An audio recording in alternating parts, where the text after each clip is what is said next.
Welcome back to the Sleep Library, where history unfolds like a gentle river, carrying us peacefully into the past. Tonight, we journey to ancient Memphis, the great capital of Old Kingdom Egypt, where the air itself was sacred, perfumed with fragrances that pleased both mortals and gods alike. Close your eyes and let your breathing slow. Feel yourself transported across 4,500 years to a time when the morning mist rose from the Nile, and the first light of raw touched the workshops where patient craftsmen transformed humble resins into divine scents. Here, in the shadow of the Great Pyramids, skilled perfumers worked their quiet magic, creating fragrances that would accompany pharaohs into eternity. In the gentle rhythm of grinding pestles, in the soft bubbling of distillation vessels, in the whispered prayers that blessed each blend, we find a world where time moves slowly, where each grain of frankincense was precious, and where the art of fragrance making was both craft and sacred duty. Let us enter these ancient workshops together, where the air shimmers with aromatic smoke, and discover the forgotten secrets of those who painted the very air with scent. As the golden sun rises slowly over the fertile banks of the Nile, its rays illuminate the white walls of Memphis, the great capital that the ancient Egyptians called Memphis, meaning enduring and beautiful. Here, at the very heart of the ancient world, where the narrow valley of Upper Egypt meets the broad delta of the north, the morning air carries more than just the familiar scent of river water and rich earth. It carries the sacred fragrances that have been carefully crafted through the night in workshops that never truly sleep. Memphis stretches along the western bank of the Nile, a jewel set in green papyrus marshes. The city awakens gradually, as it has 4 centuries, with the soft padding of bare feet on packed earth paths, the gentle lowing of cattle being led to pasture, and the quiet splash of oars as fishermen guide their reed boats through the morning mist. But underlying all these familiar sounds and scents is something more ethereal, the perpetual fragrance that rises from countless workshops, temples, and homes where incense burns in steady, devotional rhythm. The perfume and incense makers of Memphis begin their work before dawn, when the air is cool and still. In workshops clustered near the great temple of Ptah, the creator god who is said to have spoken the world into existence, these craftsmen prepare for another day of transforming raw materials into divine essence. Their workshops are simple structures, built of mud brick and timber, with high windows that catch the morning breeze and carry away the precious smoke of their labor. These are not grand buildings, like the palaces of nobles or the magnificent temples that dominate the city's skyline. Instead, they are humble, practical spaces designed for careful, methodical work. The floors are swept clean each morning and sprinkled with water to settle the dust. Low workbenches line the walls, their surfaces worn smooth by generations of patient hands. Clay vessels of every size and shape crowd the shelves, some no larger than a child's fist, others great amphorae that could hold enough oil to fill 100 smaller containers. The master perfumers who work in these shops have inherited their knowledge through family lines that stretch back to the very founding of Memphis itself. They learn their craft not from written scrolls, though some recipes are indeed preserved in hieroglyphs on pottery shards, but through years of patient observation, of grinding resins beside their fathers and grandfathers, of memorizing the precise prayers that must accompany each blend, of understanding through touch and scent alone when a mixture has reached perfection. Young apprentices move quietly through the workshops in these early morning hours, lighting the small oil lamps that will provide steady, smokeless light throughout the day. They know to move carefully among the precious materials, to speak in hushed tones, so as not to disturb the meditative concentration had for this sacred work. Some grind dried petals in mortar, carved from volcanic stone, the gentle percussion of their work creating a rhythm that seems to echo the steady heartbeat of the city itself. The raw materials for perfume and incense making arrive in Memphis from across the known world. Great trading expeditions venture south into Nubia and the mysterious land of Punt, returning with precious cargo, sticky lumps of frankincense that glisten like golden tears, dark myrrh that crumbles between the fingers and releases clouds of sweet, earthy fragrance, and rare spices whose very names are whispered like prayers. From the north come cedar resins, pistachio oils, and the prized mastic that will bind ingredients together in perfect harmony.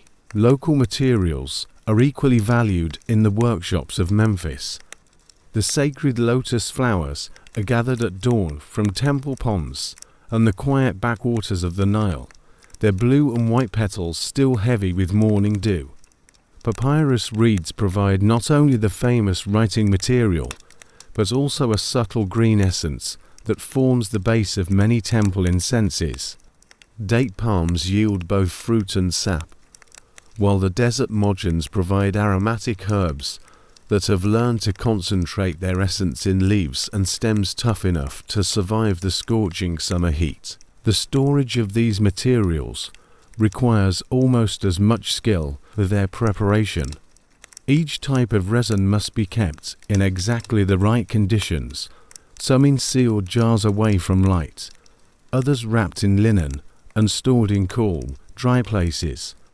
The perfumers know instinctively which materials improve with age, growing richer and more complex as months or even years pass, and which must be used fresh before their volatile essences escape into the air. In the corner of one workshop, an elderly craftsman sits cross-legged on a woven mat, methodically sorting through a collection of frankincense tares. His weathered hands move with practiced efficiency, separating the clear, pale pieces, the most prized grade, from the darker, cloudier lumps. Each piece is examined carefully, rolled between thumb and forefinger to test its texture, held close to the nose to judge its fragrance. The very best pieces, those that are perfectly transparent and release their perfume at the slightest warmth, will be reserved for the Pharaoh's personal incense, to be burned in the sacred bark that carries the god's image through the temple during the great festivals. Nearby, a middle-aged woman grinds dried rose petals in a mortar, her movements steady and rhythmic. The roses came from the temple gardens, where they are tended by priests who understand that the flowers must be picked at precisely the right moment, when the dew has evaporated, but before the sun has drawn away their essential oils. The grinding releases waves of perfume that seem to pulse with each movement of the pestle, filling that corner of the workshop with an almost narcotic sweetness. The rhythm of work in these perfume workshops follows the ancient patterns that govern all life in Memphis. Like the Nile's annual flood, like the daily journey of Ra across the sky, like the phases of the moon that mark the temple festivals, the creation of perfume and incense follows cycles that connect the craftsman to the eternal order of the universe. Morning is for preparation, grinding, sorting, cleaning. Midday, when the sun reaches its zenith and the workshops grow warm, is for the careful mixing and blending that requires absolute concentration. Evening brings the slow processes of distillation and extraction that will continue through the night, tended by workers who understand that the best essences emerge gradually, like truth itself. As the morning progresses and the workshops fill with gentle activity, the air above Memphis begins to carry the first hints of the day's production. A trace of frankincense here, a whisper of lotus there, the green scent of crushed herbs mingling with the earthy aroma of myrrh. These fragrances rise on the warming air, mixing with the sounds and scents of the awakening city, the calls of vendors beginning their rounds, the bleating of goats being led to market, the rhythmic chanting from the temple of Ptah as the morning rituals begin. The perfumers work within this symphony of sensation, adding their own notes to the complex harmony of Memphis at dawn. Their craft is both art and science, both trade and sacred calling. They understand that they are not merely creating pleasant scents for the wealthy, but rather preparing the very essence that will carry prayers to the gods, that will sanctify temples and tombs, that will transform ordinary spaces into realms where the divine and mortal worlds meet and mingle. The history of perfume making in Egypt stretches back into the mists of time, to the very earliest dynasties, when the first pharaohs were establishing their rule along the Nile. Even then, more than 3,000 years before our Memphis perfumers begin their daily work, the Egyptians understood that fragrance was more than mere luxury. It was a bridge between the physical world and the realm of the gods. In those distant days, when the great pyramids were still dreams in the minds of future kings, perfumers worked with simpler tools and fewer ingredients. They burned aromatic woods in clay braziers, mixed flower petals with animal fats to create primitive pomades, and learned through careful observation which plants yielded the most potent essences. These early craftsmen developed the fundamental techniques that would be refined and perfected over the centuries, passing down their knowledge through family lines like a sacred trust. The workshops of Memphis represent the culmination of this ancient tradition. Here, in the sophisticated capital of a mature civilization, perfumery has evolved into an art form of remarkable complexity and subtlety. The techniques employed by these master craftsmen would not seem primitive even by modern standards. Indeed, many of their methods remained unchanged for thousands of years, only giving way to industrial processes in the modern era. The foundation of Egyptian perfumery is on the understanding of how different materials release their essences. The perfumers of Memphis know that heat transforms resin, that pressure extracts oil from flowers, that time itself can be an ingredient as precious as frankincense. They work with this knowledge intuitively, their hands and noses trained to recognize the precise moment when a process has reached completion. Consider the technique of inflorescence, where flower petals are pressed into fat to capture their essence. A master perfumer in Memphis begins this process by selecting the finest beef tallow, rendered so slowly and carefully that it retains no trace of its animal origins. This fat must be absolutely pure, its white surface unmarked by even the tiniest speck of impurity. The fat is spread in a thin layer on glass plates, precious imports from Syria that are handled with reverent care. Rose petals, gathered in the cool of early morning when their oil content is at its peak, are pressed gently into this fat. The perfumer's touch is light as a whisper. Too much pressure would bruise the delicate petals and release bitter compounds that would spoil the final product. The loaded plates are stacked carefully and left in a cool, dark corner of the workshop where the fat can slowly absorb the rose's essence. Every few days, the spent petals are carefully removed and replaced with fresh ones. This process continues for weeks, each change of petals adding another layer of fragrance to the fat. The perfumer knows by scent alone when the inflorescence is complete, when the fat has absorbed as much rose essence as it can hold, transforming from simple tallow into what the craftsmen call flower fat, a pomade so intensely fragrant that a tiny amount can perfume an entire room. But inflorescence is just one technique among many. The distillation of flower waters requires different skills and different equipment. In one corner of the workshop stands a complex arrangement of clay vessels connected by copper tubes. Water infused with flower petals bubbles gently in the bottom chamber. Heated by a small fire that must be maintained at exactly the right temperature. The steam that rises carries with it the volatile oils of the flowers, condensing in the upper chambers and dripping slowly into collection vessels. This process requires infinite patience and constant attention. The fire must never burn too hot, or the delicate essences will be destroyed by excessive heat.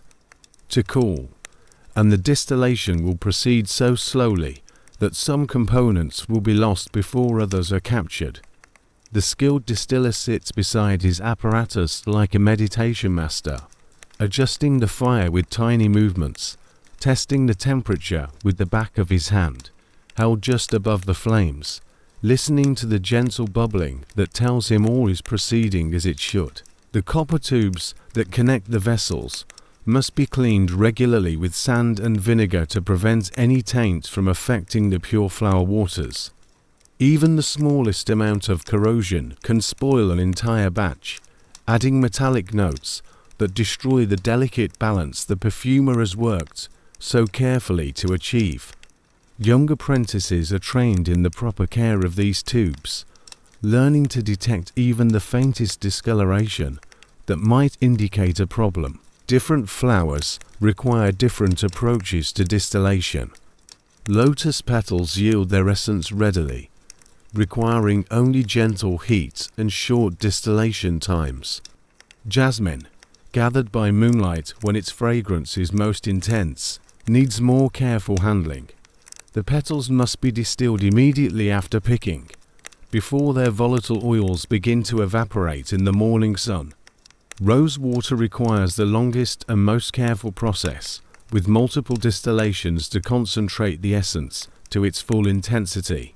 The creation of solid perfumes involves yet another set of skills.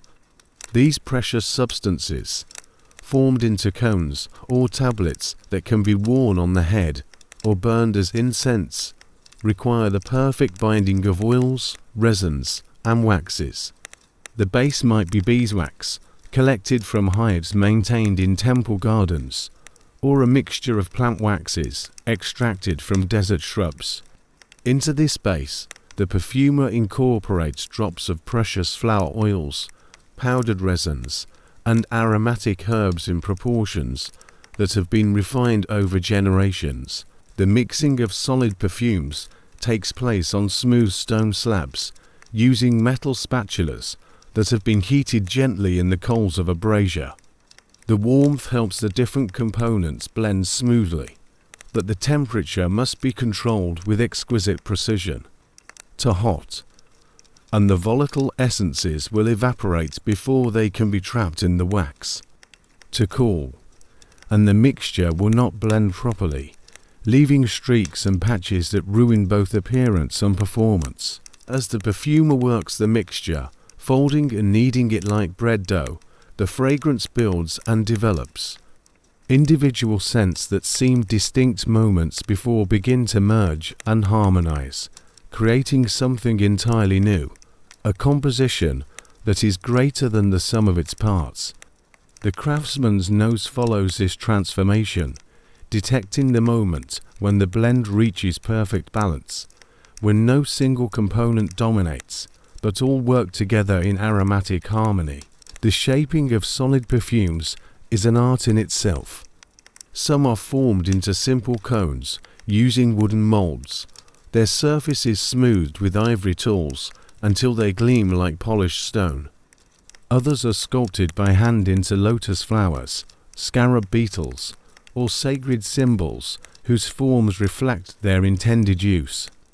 A perfume cone shaped like the ankh symbol, for instance, might be used in rituals celebrating life and fertility, while one formed as a falcon would be appropriate for ceremonies honoring Horus, the sky god. The most precious perfumes are those intended for the pharaoh and his immediate family. These require ingredients so rare and expensive that their preparation is attended with all the ceremony of a religious ritual. Ambergris from distant shores, worth more than its weight in gold. A loose wood from mysterious eastern lands, so aromatic that a single shaving can perfume an entire palace. Spikenard from mountain regions so remote that few traders ever return from the journeys to procure it. These imperial perfumes are created in special workshops attached to the royal palace, where master perfumers work under conditions of absolute secrecy. The recipes are never written down, but passed from teacher to student in whispered conversations, often in the darkness before dawn, when the risk of being overheard is smallest. Even the apprentices who grind ingredients or tend fires are bound by oaths of silence, their tongues literally held by sacred vows that invoke the protection of the gods. The testing and refinement of new perfume compositions can take months or even years. A master perfumer might begin with a basic idea, perhaps inspired by a dream, a fragment of ancient verse, or simply the desire to capture the essence of a perfect spring morning beside the Nile. He begins with small quantities, creating tiny test batches that can be evaluated without wasting precious materials. Each variation is carefully noted, though not in writing. The perfumer's memory serves as his library, storing hundreds of subtle variations and modifications. A little more frankincense here, a touch less rose there, perhaps a hint of cedar to add depth, or a trace of mint to provide freshness. The process continues until the composition reaches a state of perfect balance, where each ingredient enhances all the others without calling attention to itself. The final stage of perfume creation is perhaps the most mysterious of all, the aging process that allows the various components to marry completely. Like fine wine, the finest perfumes improve with time, their harsh notes mellowing and their subtle aspects emerging more clearly. Sealed jars of perfume restored in cool underground chambers, sometimes 4 years. While time works its slow magic on the precious contents, the perfumer knows by instinct when an aging perfume has reached its peak. The harsh edge that characterizes fresh compositions gradually softens, replaced by a smooth richness that seems to glow within a light. The various components, which might have seemed to compete for attention in the new perfume, settle into perfect harmony, each contributing its voice to a chorus of extraordinary beauty. The most precious materials that find their way into the workshops of Memphis arrive through trade routes that stretch across continents, carried by merchants who risk their lives to bring these treasures from the remotest corners of the known world. These ingredients are frankincense, myrrh, loosewood, and others whose very names carry an air of mystery, form the heart of Egyptian perfumery, transforming simple flower waters and local aromatics into compositions worthy of the gods themselves. The journey of frankincense begins in the harsh, mountainous regions of southern Arabia and the Horn of Africa, in a land the Egyptians call Punt, the land of the gods. Here, in valleys where the sun beats down mercilessly and water is more precious than gold, grows the boswellia tree, whose scarred trunk weeps tears of aromatic resin that will eventually perfume the temples of Memphis and accompany Pharaohs into eternity. The harvesting of frankincense is an ancient ritual in itself, passed down through generations of nomadic collectors who understand that these trees must be treated with the reverence due to sacred beings. The harvest begins in the dry season, when the tree's sap runs most freely. Using small, curved knives that have been blessed by tribal priests, the collectors make careful incisions in the bark, shallow cuts that wound, but do not kill. The tree responds to these wounds by exuding droplets of resin, a defense mechanism that gradually hardens in the desert air. At first, these tears are milky white and soft to the touch, but as days pass under the relentless sun, they solidify into translucent lumps that range in color from pale yellow to deep amber. The finest grade, prized above all others, consists of tears that are completely clear, like drops of solidified sunlight. Each tree can be harvested only a few times per year, and the collectors know exactly how many incisions each individual plant can bear without permanent damage. They return to the same trees year after year, sometimes for decades, developing relationships with these ancient organisms that border on the mystical. Some trees, legendary for the quality of their resin, have personal names and are regarded as members of the collector's extended family. The collected frankincense is sorted with meticulous care, the harvesters sitting in the shade of thorn bushes as they examine each piece individually. Size, color, translucency, and fragrance all determine a tear's grade and ultimate value. The very finest pieces, those that are large, perfectly clear, and release intense fragrance when warmed, are wrapped individually in soft leather and reserved for the most important customers. These premium tears might travel thousands of miles to reach Memphis, where they will be worth their weight in silver. Myrrh follows equally arduous paths from its native lands in Somalia and southern Arabia.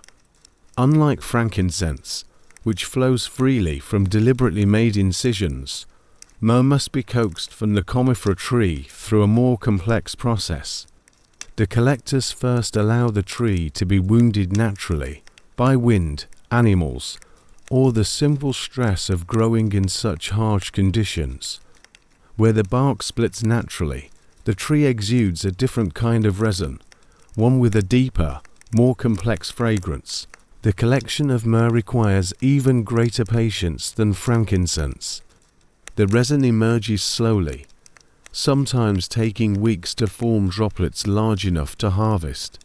The collectors return again and again to each tree, gathering the precious tears as they mature.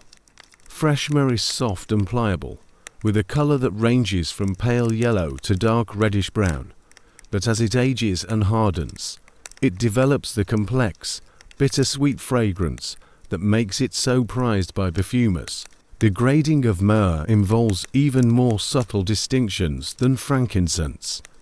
The most valuable grade consists of small, dark tears that are almost black, their surfaces covered with a fine white dust that indicates proper aging.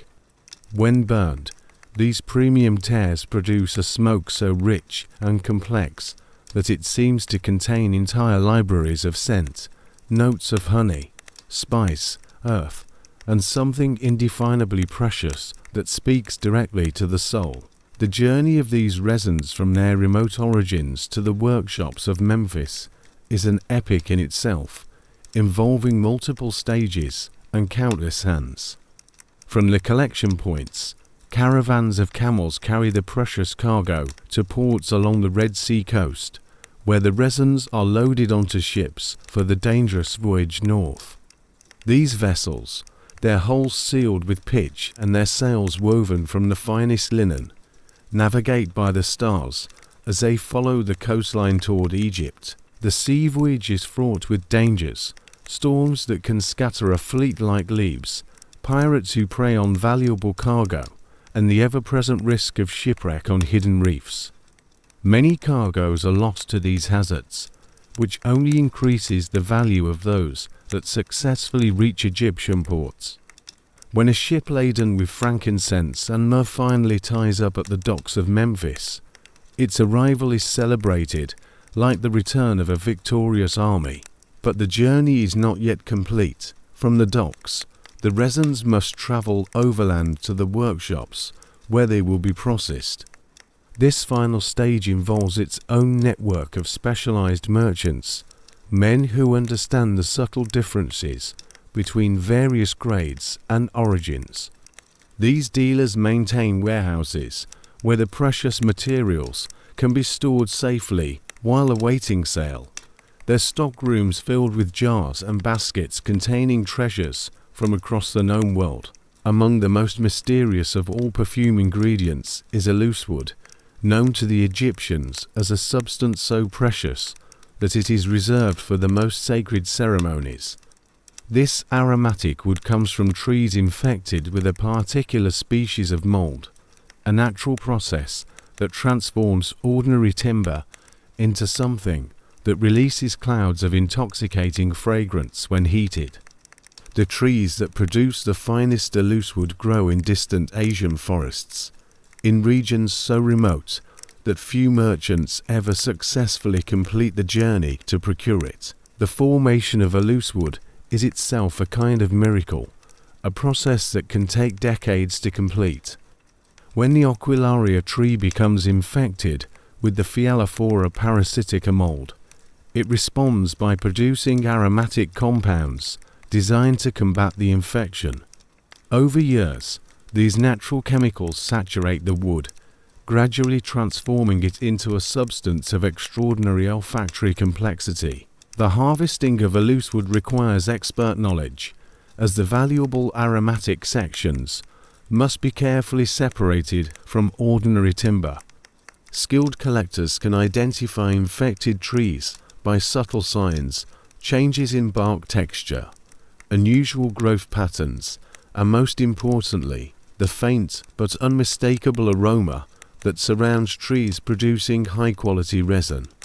The extraction process is painstaking, involving the careful removal of non-aromatic wood to reveal the dark, resin-saturated heartwood that is the true treasure.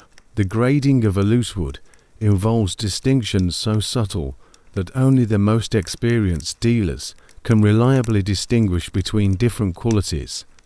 The finest grade, known as black gold, consists of wood so completely saturated with aromatic compounds that it has turned nearly black and feels heavy and oily to the touch. When a tiny shaving of such wood is placed on glowing charcoal, it releases smoke so intensely fragrant that it can perfume an entire palace for hours. Spikenard represents another category of precious aromatics entirely, not a resin like frankincense and myrrh, nor a wood like aloes, but an essential oil extracted from the roots of plants growing in the remote mountains of Nepal and northern India. The collection of spikenard involves expeditions into regions so dangerous and inaccessible that they have acquired an almost legendary status among traders. The Nardostich's jatamansi plant grows only at extreme altitudes, in meadows where the air is thin and the growing season short. Local collectors, members of mountain tribes who have specialized in this dangerous work for generations, must climb to elevations where the air barely sustains life, carrying their digging tools and collection baskets along precipitous paths that would defeat less experienced travelers. The actual harvesting of spikenard roots requires careful timing, as the aromatic compounds are most concentrated just before the plant flowers. The collectors identify mature plants by subtle signs, leaf color, stem thickness, and the characteristic musky aroma that indicates high oil content. The roots must be carefully excavated without damage, as broken root systems yield inferior oil. Once collected, the spikenard roots are processed using techniques that are closely guarded secrets within the collecting communities. Some are dried slowly in mountain caves, protected from moisture and temperature extremes. Others are processed fresh, their oils extracted through methods that may involve distillation, pressing, or even fermentation.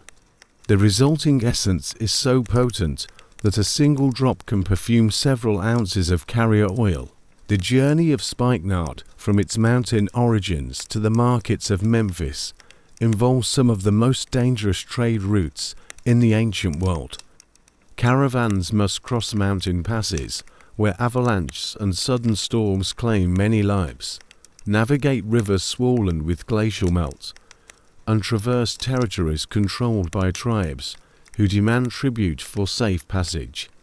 The traders who undertake these journeys are legendary figures, men whose courage and skill in negotiation are celebrated in songs and stories throughout the civilized world. Each shipment of spikenard that reaches Memphis represents not just a commercial transaction, but a kind of miracle, proof that human determination can overcome almost any obstacle in the pursuit of beauty and transcendence. When master perfumers open a sealed container of this precious essence, they are handling something that carries within its molecular structure the memory of snow-capped peaks, crystal clear mountain air, and the incredible bravery of those who risk everything to bring beauty into the world. The integration of these precious foreign materials with local Egyptian ingredients represents the highest expression of the perfumer's art. A master craftsman might spend months developing a composition that successfully balances the intensity of a loosewood with the freshness of local lotus, or finding the perfect proportion of frankincense to complement the green notes of papyrus essence. These compositions, when successful, create olfactory experiences that transcend their individual components, becoming something entirely new and magical. The storage and handling of these precious materials requires specialized knowledge and extreme care. Each type of resin or oil has its own requirements. Frankincense must be kept dry but not desiccated. Benefits from slight humidity. A loosewood must be protected from temperature extremes that could cause the volatile compounds to separate from the wood fibers. Master perfumers develop almost mystical sensitivity to these requirements, able to judge storage conditions by subtle signs that would be invisible to untrained eyes, while the precious resins and exotic oils from distant lands, from the precious heart of Memphis perfumery, the soul of Egyptian fragrance lies in the abundant aromatic treasures that grow naturally along the fertile banks of the Nile. These local materials, lotus flowers, papyrus, date palm sap, and dozens of native herbs and flowers, provide the foundation upon which the master perfumers build their most complex and beautiful compositions.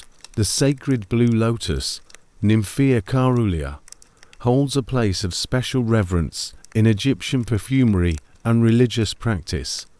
This aquatic flower, which opens its petals with the rising sun and closes them again at dusk, embodies the eternal cycle of renewal that lies at the heart of Egyptian spiritual beliefs. In the quiet backwaters of the Nile and in the carefully maintained temple pools throughout Memphis, these ethereal blooms float like scattered stars on the dark water surface. The gathering of lotus flowers is itself a sacred ritual, performed by temple attendants who have been specially trained in the proper methods and prayers. They begin their work in the hour before dawn, when the flowers are still closed in sleep and their fragrant compounds are most concentrated. Moving through the water with silent steps, careful not to disturb the sleeping fish, are the ibises that nest among the reeds.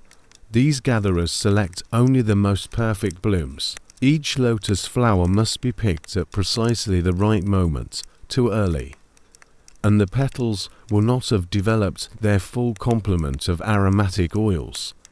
Too late, and the morning sun will have already begun to draw away the volatile essences.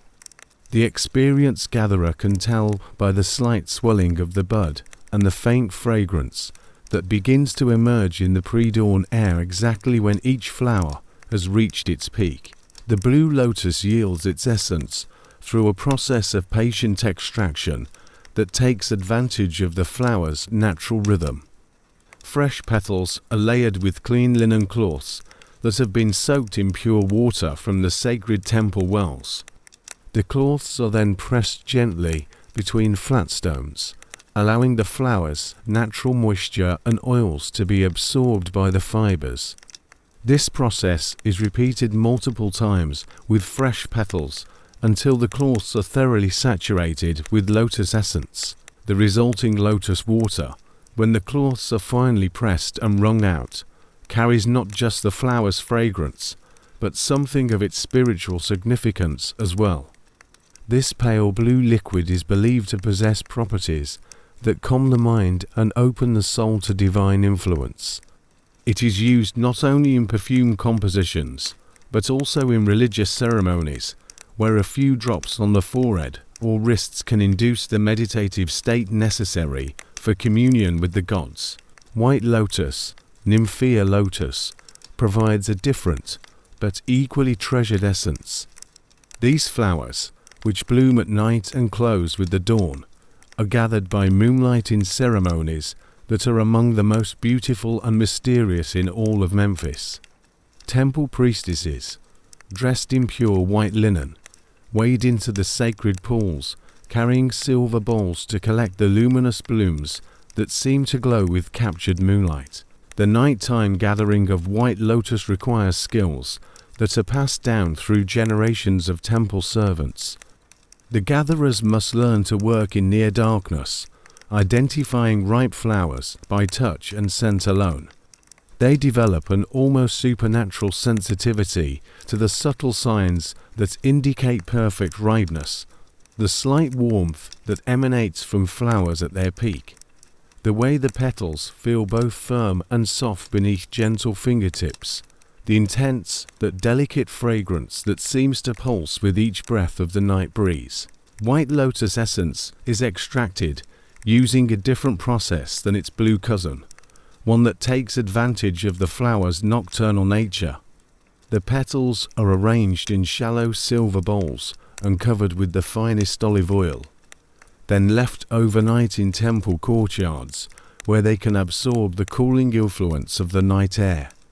By morning, the oil has taken on not only the lotus fragrance, but also a subtle luminescence that seems to capture something of the moonlight under which it was prepared.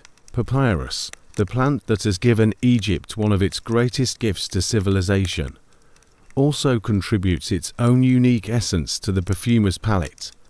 The tall reeds that grow in vast stands along the Nile's marshy borders contain within their green stems a fresh, clean fragrance that evokes the life-giving power of the great river itself.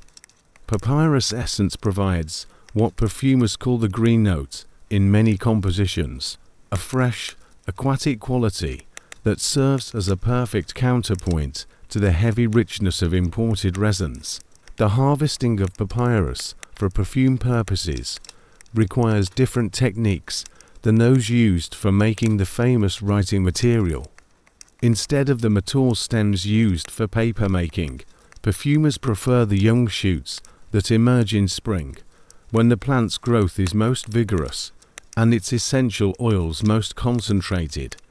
These tender shoots are cut just above the waterline in the cool of early morning, when their cell structures are fully hydrated and their aromatic compounds at peak concentration. The processing of papyrus essence involves a technique known as green distillation, where the fresh plant material processed immediately after cutting to capture its most volatile components.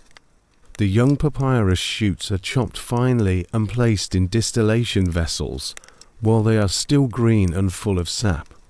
The distillation must proceed quickly, as the plant material begins to lose its freshness within hours of cutting.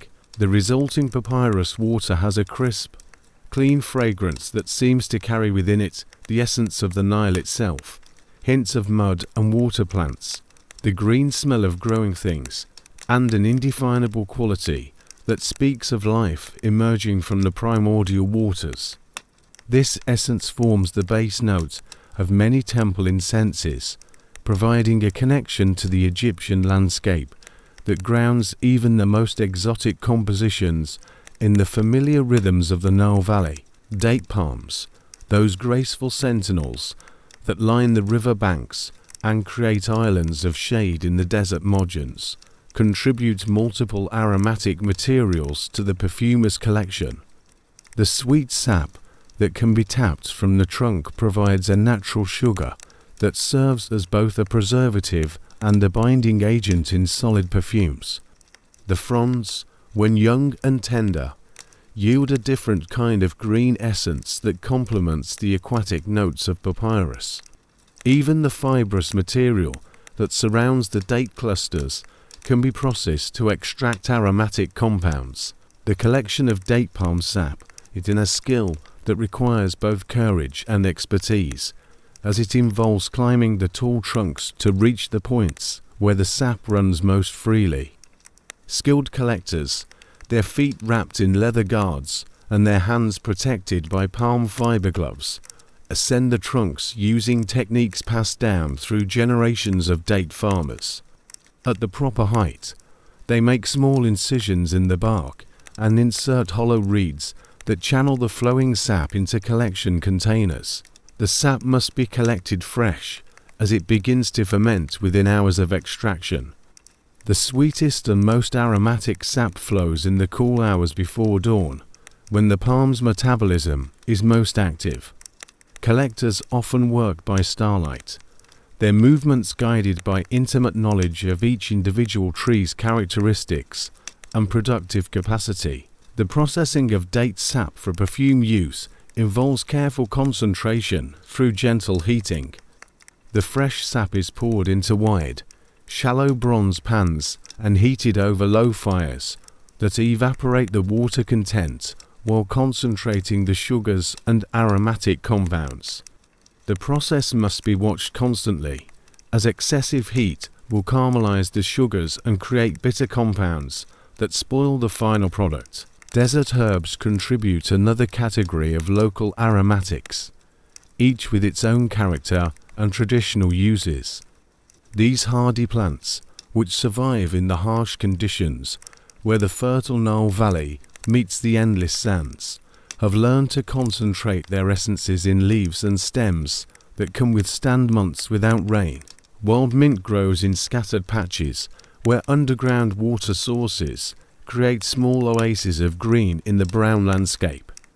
This desert mint has a different character from its cultivated cousins, more intense, with a sharp, almost medicinal quality that adds complexity to perfume blends. The plants must be harvested during their brief flowering period, when their essential oil content reaches its peak. Tamarisk shrubs, with their feathery foliage and tiny pink flowers, provide both a delicate floral essence and a woody base note that bridges the gap between flower and resin fragrances. The collection of tamarisk essence requires patience, as the shrubs yield their oils reluctantly and only to those who understand their seasonal rhythms. Cassia, a relative of cinnamon that grows wild in the eastern desert, contributes warm, spicy notes that complement the cooler essences of water plants. The aromatic bark must be carefully peeled from young branches and dried in the shade to preserve its volatile compounds.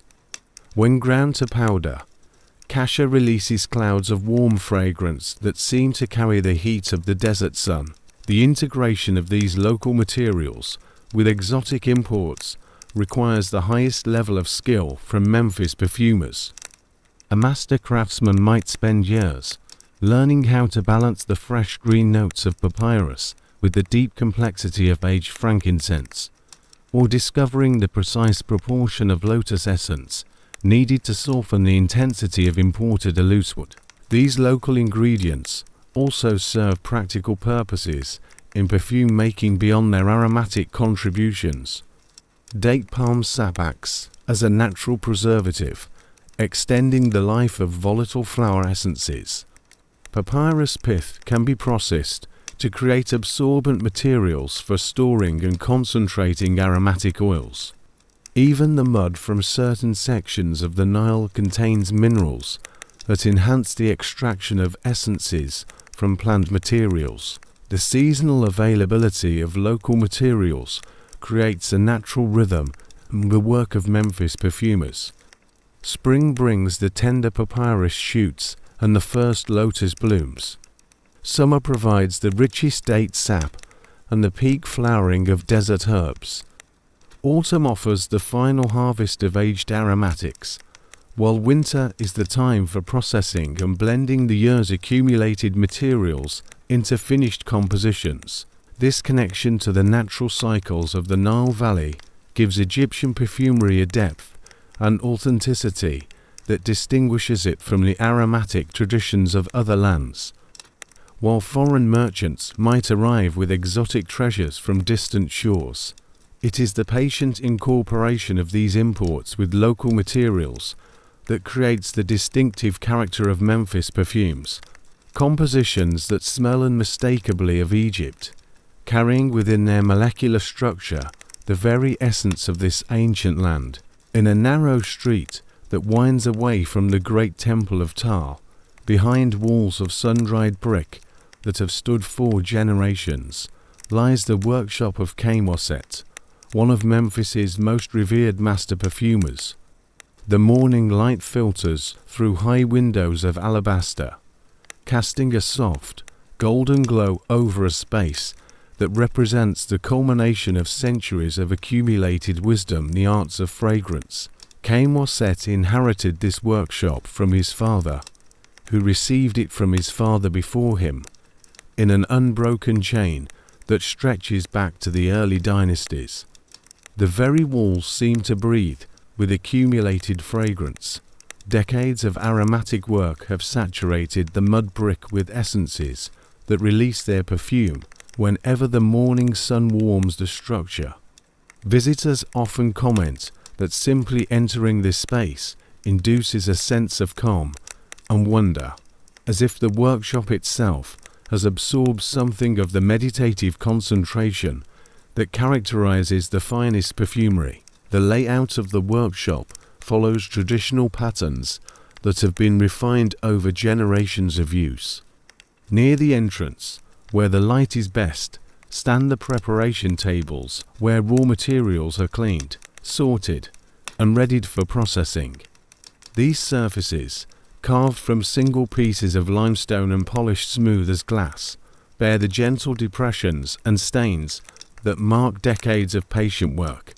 Each table is dedicated to specific types of materials, one for resins, another for flower processing, a third for the delicate work of blending finished compositions. Along the eastern wall, where the morning sun provides gentle warmth without excessive heat, rows of storage jars contain the workshop's precious inventory.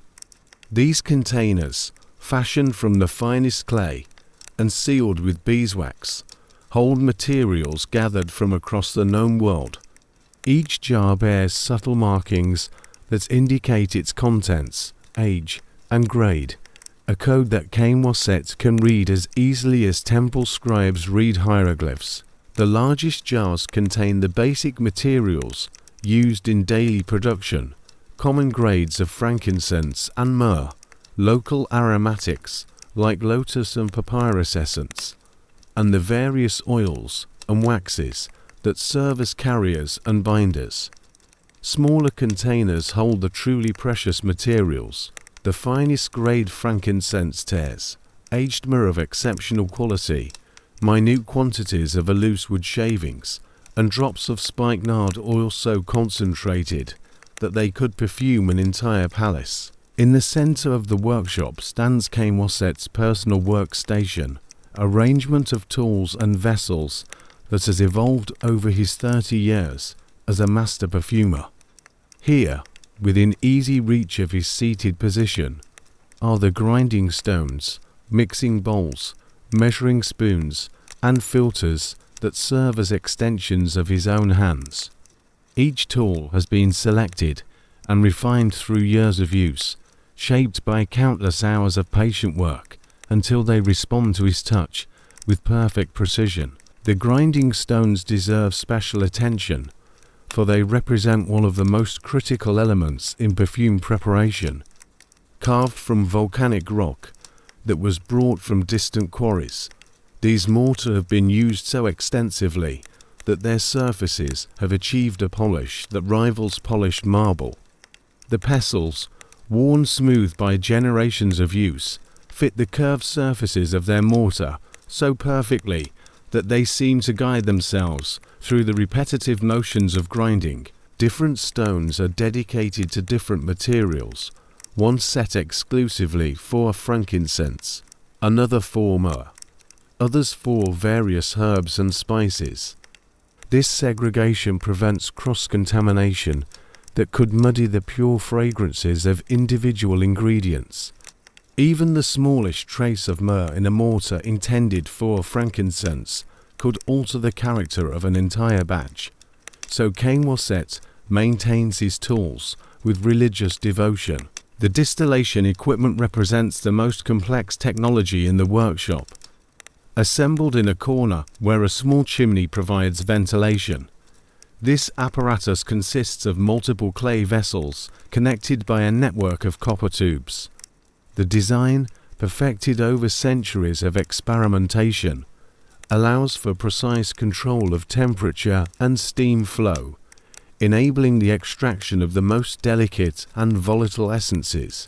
The main distillation vessel, a bulbous clay pot with a capacity of several gallons, sits over a carefully designed firebox that provides even, gentle heat.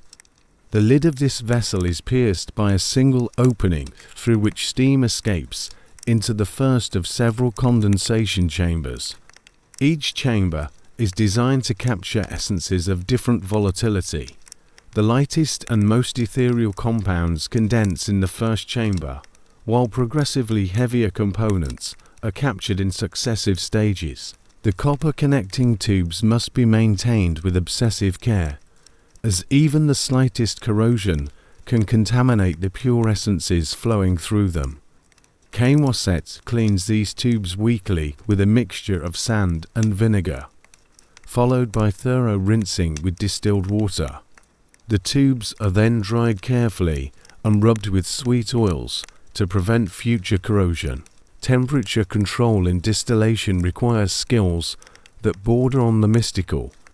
Cain Wasset has learned to judge heat levels by the sound of bubbling in the main vessel, by the pattern of steam emerging from the connecting tubes, and by subtle changes in the fragrance of the vapors. He can detect temperature variations of just a few degrees by holding his hand near the apparatus and feeling the slight differences in radiated heat. The fuel for distillation fires consists of carefully selected aromatic woods that burn with steady heat and pleasant smoke. Cedar shavings, sandalwood chips, and dried olive branches are layered in specific proportions to create fires that burn evenly for hours without requiring constant attention. Even the ash from these fires is saved and used in certain preparations, as it contains trace amounts of aromatic compounds. Water for distillation comes from a sacred well that lies beneath the workshop, reached by a narrow stairway that descends into cool, shadowy depths.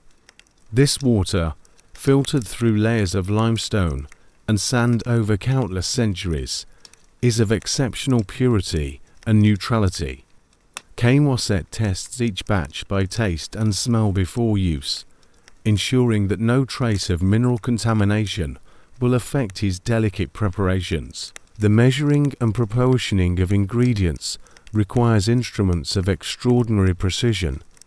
Cain Wasset scales, crafted by the finest metal workers in Memphis, can detect differences in weight so small that they would be invisible to casual observation. The balance arm, forged from bronze and polished to mirror brightness, responds to the addition of a single grain of sand. The weights themselves are carved from semi-precious stones and marked with hieroglyphs, indicating their exact values. For measuring liquids, Cain Wasset uses a collection of vessels graduated in increments so fine that they can portion out individual drops. These measuring cups, carved from rock crystal and marked with silver lines, allow him to reproduce successful formulations with absolute precision. Each vessel is dedicated to specific types of liquids to prevent cross-contamination. The blending of perfume compositions takes place on a marble slab that occupies the place of honor at the center of the workshop. This surface, polished to perfect smoothness and slightly warmed by a small brazier beneath, provides the ideal working area for combining oils, resins, and other components. The slight warmth helps ingredients blend smoothly while preventing the excessive heat that would drive off volatile compounds. Camoset's blending tools include spatulas and stirring rods carved from ivory, hon, and aromatic woods. Each tool imparts its own subtle influence to the mixtures it contacts. Ivory adds a cool, clean note, while aromatic would contribute as warm undertones that enhance certain compositions. The choice of blending tool becomes part of the creative process, another variable that the master perfumer can manipulate to achieve his desired results. The workshop also contains specialized equipment for specific techniques. Glass plates for and floorage are stored in padded wooden cases that protect their delicate surfaces. Pressing equipment for extracting oils from seeds and fruit stands ready for use when fresh materials require immediate processing. Even a small furnace for melting waxes and creating solid perfumes occupies its dedicated corner. Documentation in the workshop takes forms that would seem foreign to modern eyes. Instead of written recipes, Camoset maintains his knowledge through a combination of physical samples and sensory memory. Small vials containing reference compositions serve as standards against which new creations can be compared. These reference samples, some of them decades old, represent the accumulated wisdom of generations of master perfumers. The training of apprentices in this workshop follows ancient patterns that emphasize observation and gradual skill development over theoretical instruction. Young students begin by maintaining equipment, cleaning tools, and organizing materials. Only after months of patient observation are they allowed to participate in simple preparations under close supervision. The progression from apprentice to journeyman to master can take decades. Each stage requires the demonstration of specific skills and the achievement of defined benchmarks.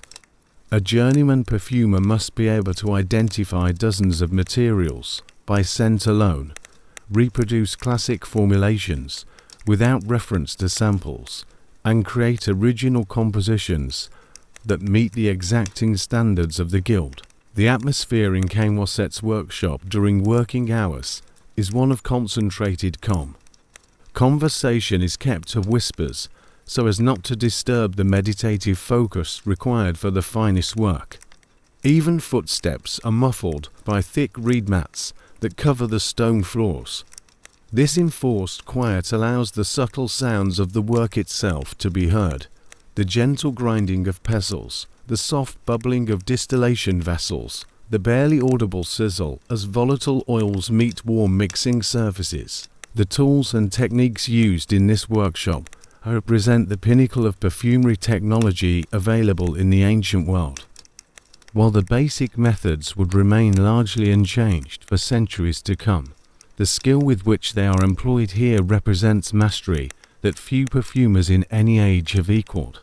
The creation of a masterpiece perfume in the workshop of a Memphis perfumer is not unlike the composition of a complex piece of music, where individual notes must be carefully balanced and timed to create a harmonious whole that transcends the sum of its parts. Master Camoset approaches this art with the reverence of a priest preparing for the most sacred ceremonies, understanding that he is not merely combining pleasant scents, but creating an olfactory bridge between the earthly and divine realms. The process begins long before any materials are touched or mixed. In the quiet hours before dawn, when the workshop lies in shadow and the air is cool and still, Camoset sits in meditation, allowing his mind to empty of all distractions while he contemplates the composition he intends to create. This preliminary visualization is crucial to the success of any complex perfume, for it allows the perfumer to sense how different ingredients will interact long before they are physically combined. The inspiration for a new composition may come from any sources.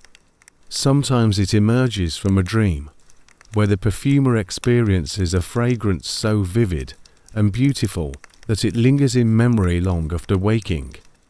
Other compositions are inspired by natural phenomena, the particular quality of light during a perfect spring morning, the way the air smells just before a thunderstorm, or the complex layering of scents in a temple on a major festival, when hundreds of different incenses burn simultaneously.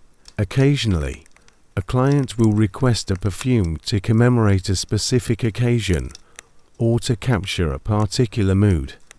A noble might desire a fragrance that evokes the gardens of his country estate, while a temple priestess might seek a composition that enhances the meditative state necessary for her religious duties.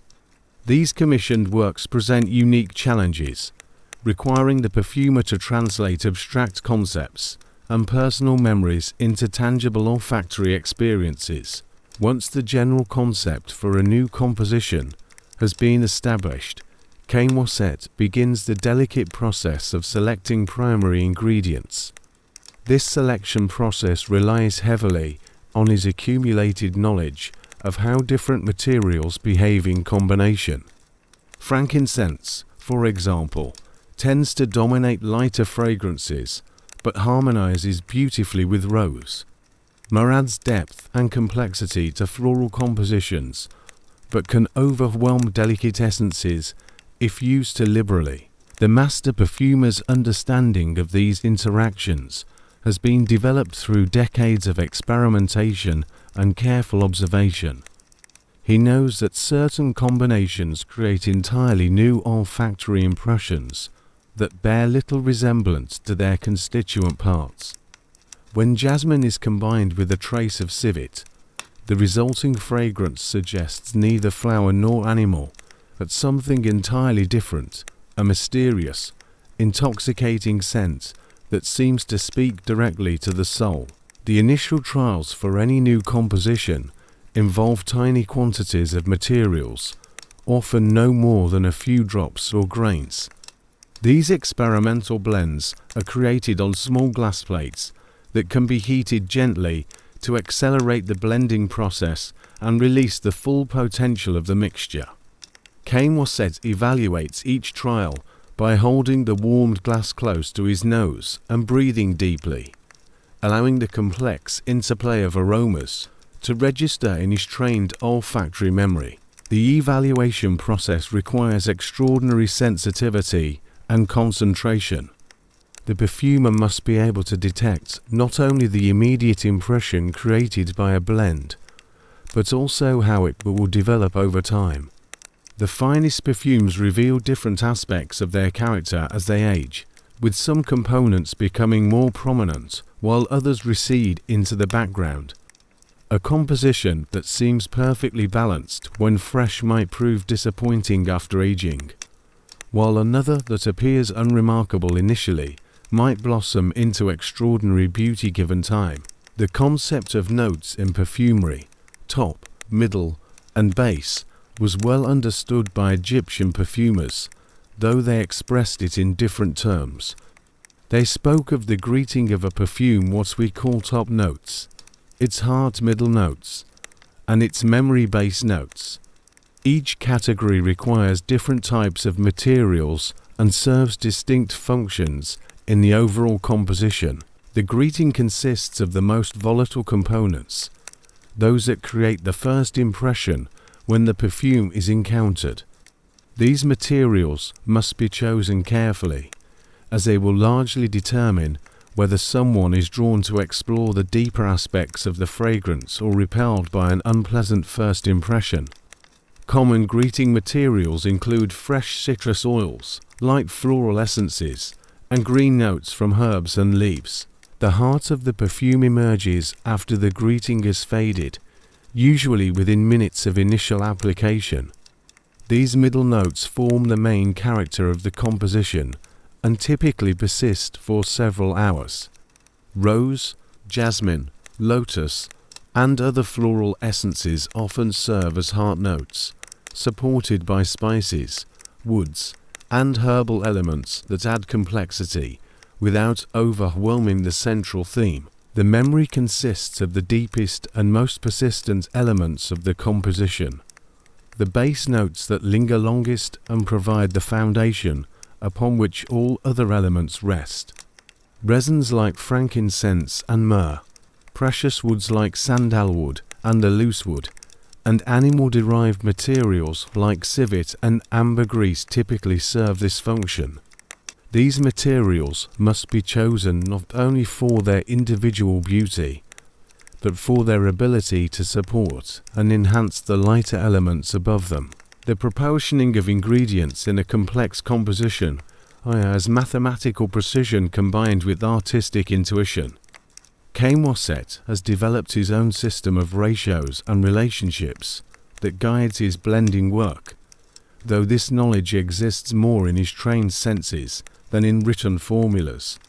He understands, for example, that frankincense should never exceed 1 part in 20 of a floral composition, but might constitute as much as half of a purely resinous blend intended for temple use. The actual blending process takes place in stages, with ingredients added in carefully planned sequences. The base materials resins, woods, and other heavy components are combined first, as they require the longest time to marry and harmonize. These mixtures are prepared in small quantities and allowed to age 4 days or even weeks while the perfumer evaluates their development. Once the base blend has reached satisfactory maturity, the middle notes are incorporated. This stage requires particular delicacy, as the floral and herbal essences that typically form the heart of a composition can be easily overwhelmed by the powerful base materials. The perfumer adds these components drop by drop, constantly evaluating the mixture's evolution and adjusting proportions as needed.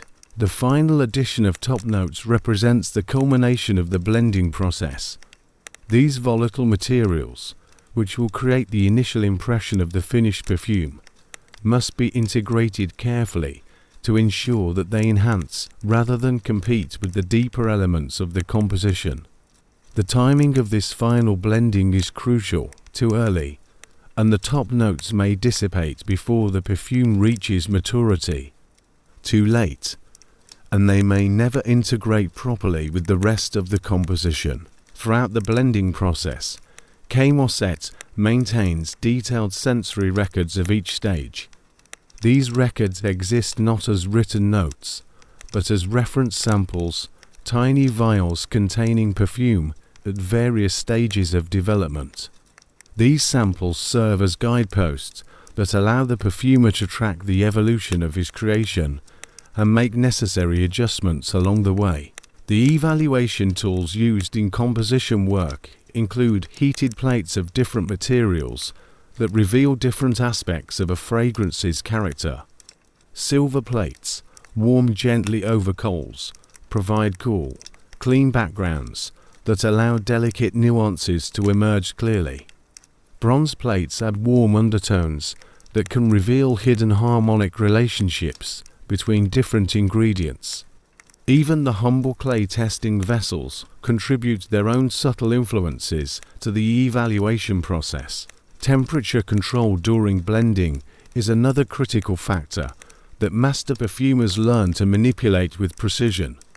Gentle warming helps ingredients blend more readily and can accelerate aging processes that might otherwise take weeks to complete. However, excessive heat can drive off volatile components or create chemical reactions that permanently alter the character of a composition. The aging and maturation of finished perfumes represents the final stage of the composition process. Newly blended perfumes, no matter how carefully composed, typically exhibit a harsh, disjointed character that only mellows with time. The various components need weeks or months to marry completely, their individual characteristics softening and blending to create the smooth, unified impression that marks a truly great perfume. During the aging process, perfumes are stored in sealed vessels that allow the slow chemical and physical changes necessary for proper maturation while preventing the loss of volatile components. The containers themselves, typically made of alabaster, ceramic, or precious metals, contribute subtle influences to the aging process. Alabaster vessels seem to promote smooth, even development, while metal containers can add faint mineral notes that enhance certain types of compositions. The master perfumer monitors aging perfumes regularly, taking tiny samples for evaluation while being careful not to disturb the main body of the composition. This monitoring allows him to determine the optimal point of maturity, that perfect moment when all elements have achieved complete harmony, but before any degradation begins to occur. The final evaluation of a completed perfume involves testing under various conditions and at different times of day. Morning evaluations might reveal aspects that are invisible in evening light, while hot weather testing can expose weaknesses in composition that would never appear under cool conditions. Only after passing these comprehensive tests is a new perfume considered ready for release to clients. The most successful compositions achieve a quality that perfumers call inevitability, the sense that every element is exactly where it should be, that nothing could be added or subtracted without diminishing the overall effect. These masterpiece perfumes seem to possess a life of their own, continuing to reveal new facets of their character even after years of use. In the great temple of Ptah at Memphis, where the creator god is honored with elaborate daily rituals, the preparation and burning of sacred incenses follows patterns that have remained unchanged since the first pharaohs established their divine rule along the Nile. Here, in chambers that echo with centuries of prayer and praise, specialized priest perfumers work in reverent silence to create the aromatic offerings that will carry mortal supplications to the realm of the gods. The temple's incense workshop occupies a series of chambers built into the very heart of the sacred complex, their thick walls ensuring that the precious fragrances created within remain concentrated and pure. These rooms are accessible only to initiated priests who have undergone years of purification and training, for the creation of temple incense is considered one of the most sacred acts a mortal can perform. The very air in these chambers seems heavy with accumulated sanctity, perfumed by decades of aromatic work and sanctified by countless prayers. The most important of these workshops centers around a massive grinding stone that has been blessed by generations of high priests and anointed with oils from the most sacred ceremonies. This ancient stone, carved from granite quarried in the distant south and polished to mirror smoothness through centuries of use, is used exclusively for preparing the kifi, the supreme incense that burns continuously before the god's shrine. Kifi represents the pinnacle of Egyptian incense-making art, a composition so complex and refined that its preparation requires the coordinated efforts of multiple priest perfumers working over several weeks. The exact formula for kifi is among the most closely guarded secrets of the temple, known only to the highest-ranking incense priests and passed down through generations of initiates who swear sacred oaths never to reveal its mysteries to unauthorized persons. The creation of kifi begins with the careful selection of ingredients, a process that can take months as the priest perfumers evaluate materials from suppliers throughout the known world. Only the finest grade of each component is acceptable for this supreme incense.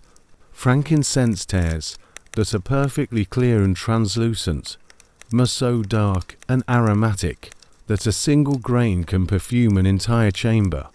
A loose wood of such quality that it glows like amber in the temple lamplight. The preparation schedule for kifi follows the sacred calendar, with different stages of the work timed to coincide with auspicious astronomical events. The grinding of resins begins during the new moon, when the temple astrologers determine that celestial influences favor the transformation of raw materials.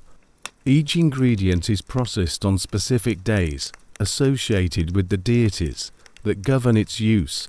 Frankincense on days sacred to Ra, myrrh during festivals honoring Isis, precious woods during celebrations of Tu himself. The actual grinding process takes place in ceremonies that are as much religious ritual as practical work.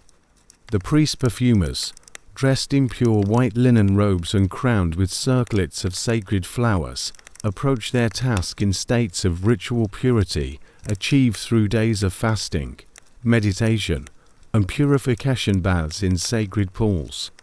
They work in complete silence except for the whispered prayers that accompany each stage of the process, their movements following choreographed patterns that mirror the eternal dance of celestial bodies. The great grinding stone is operated by teams of 4 priests working in perfect synchronization, their combined efforts turning the massive pestle that pulverizes the precious resins into powder finer than desert sand.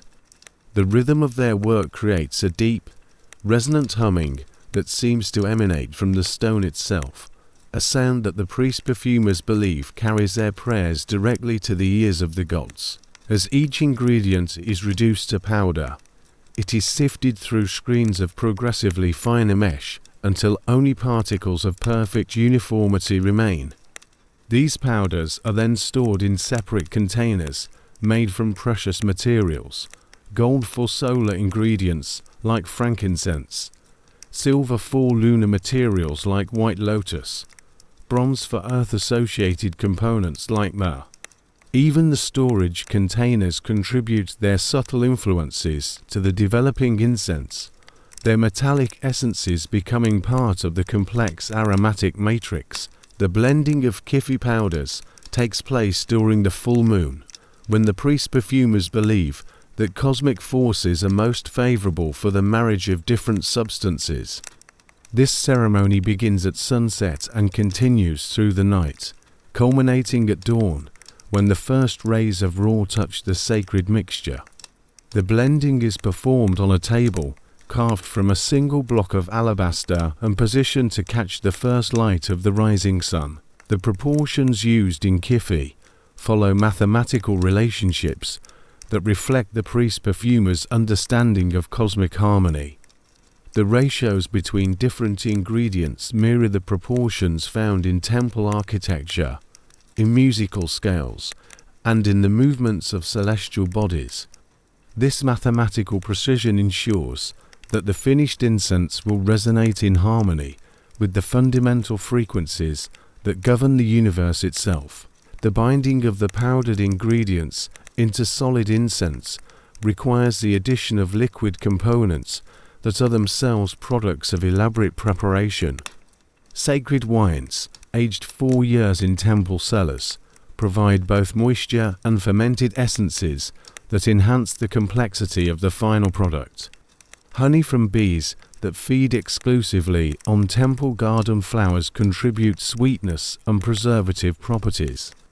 Palm wine, extracted from date trees growing in sacred groves, adds subtle fruit notes that lighten the heavy resinous base. These liquid components are heated gently in bronze vessels until they reach precisely the right temperature, warm enough to dissolve the binding agents, but not so hot as to drive off volatile aromatic compounds.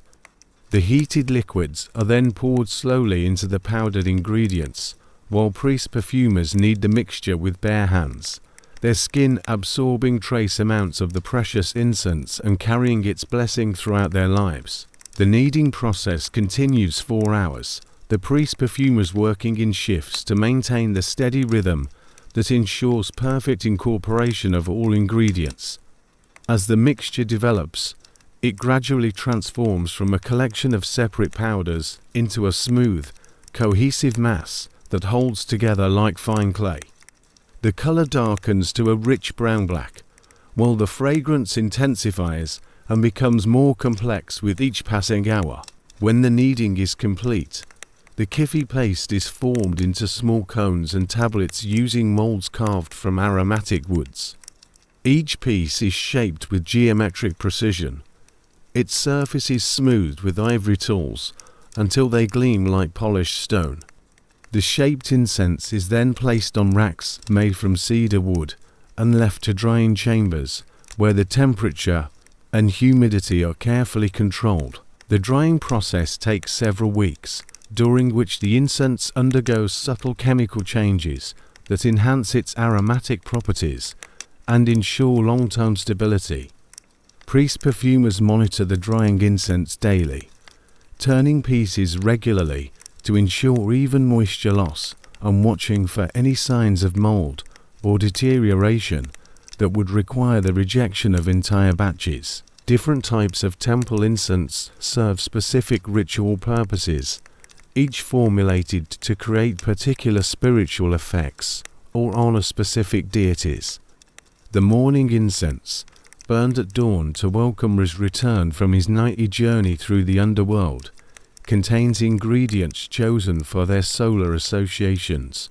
Frankincense, cinnamon, and gold powder mixed with aromatic oils that create bright, uplifting fragrances when heated. Evening incense, offered as raw prepares for his journey into the western lands of the dead, incorporates darker, more mysterious components, but forms the base of these compositions, supported by a loose wood, nightshade essences, and powdered metals associated with lunar influences.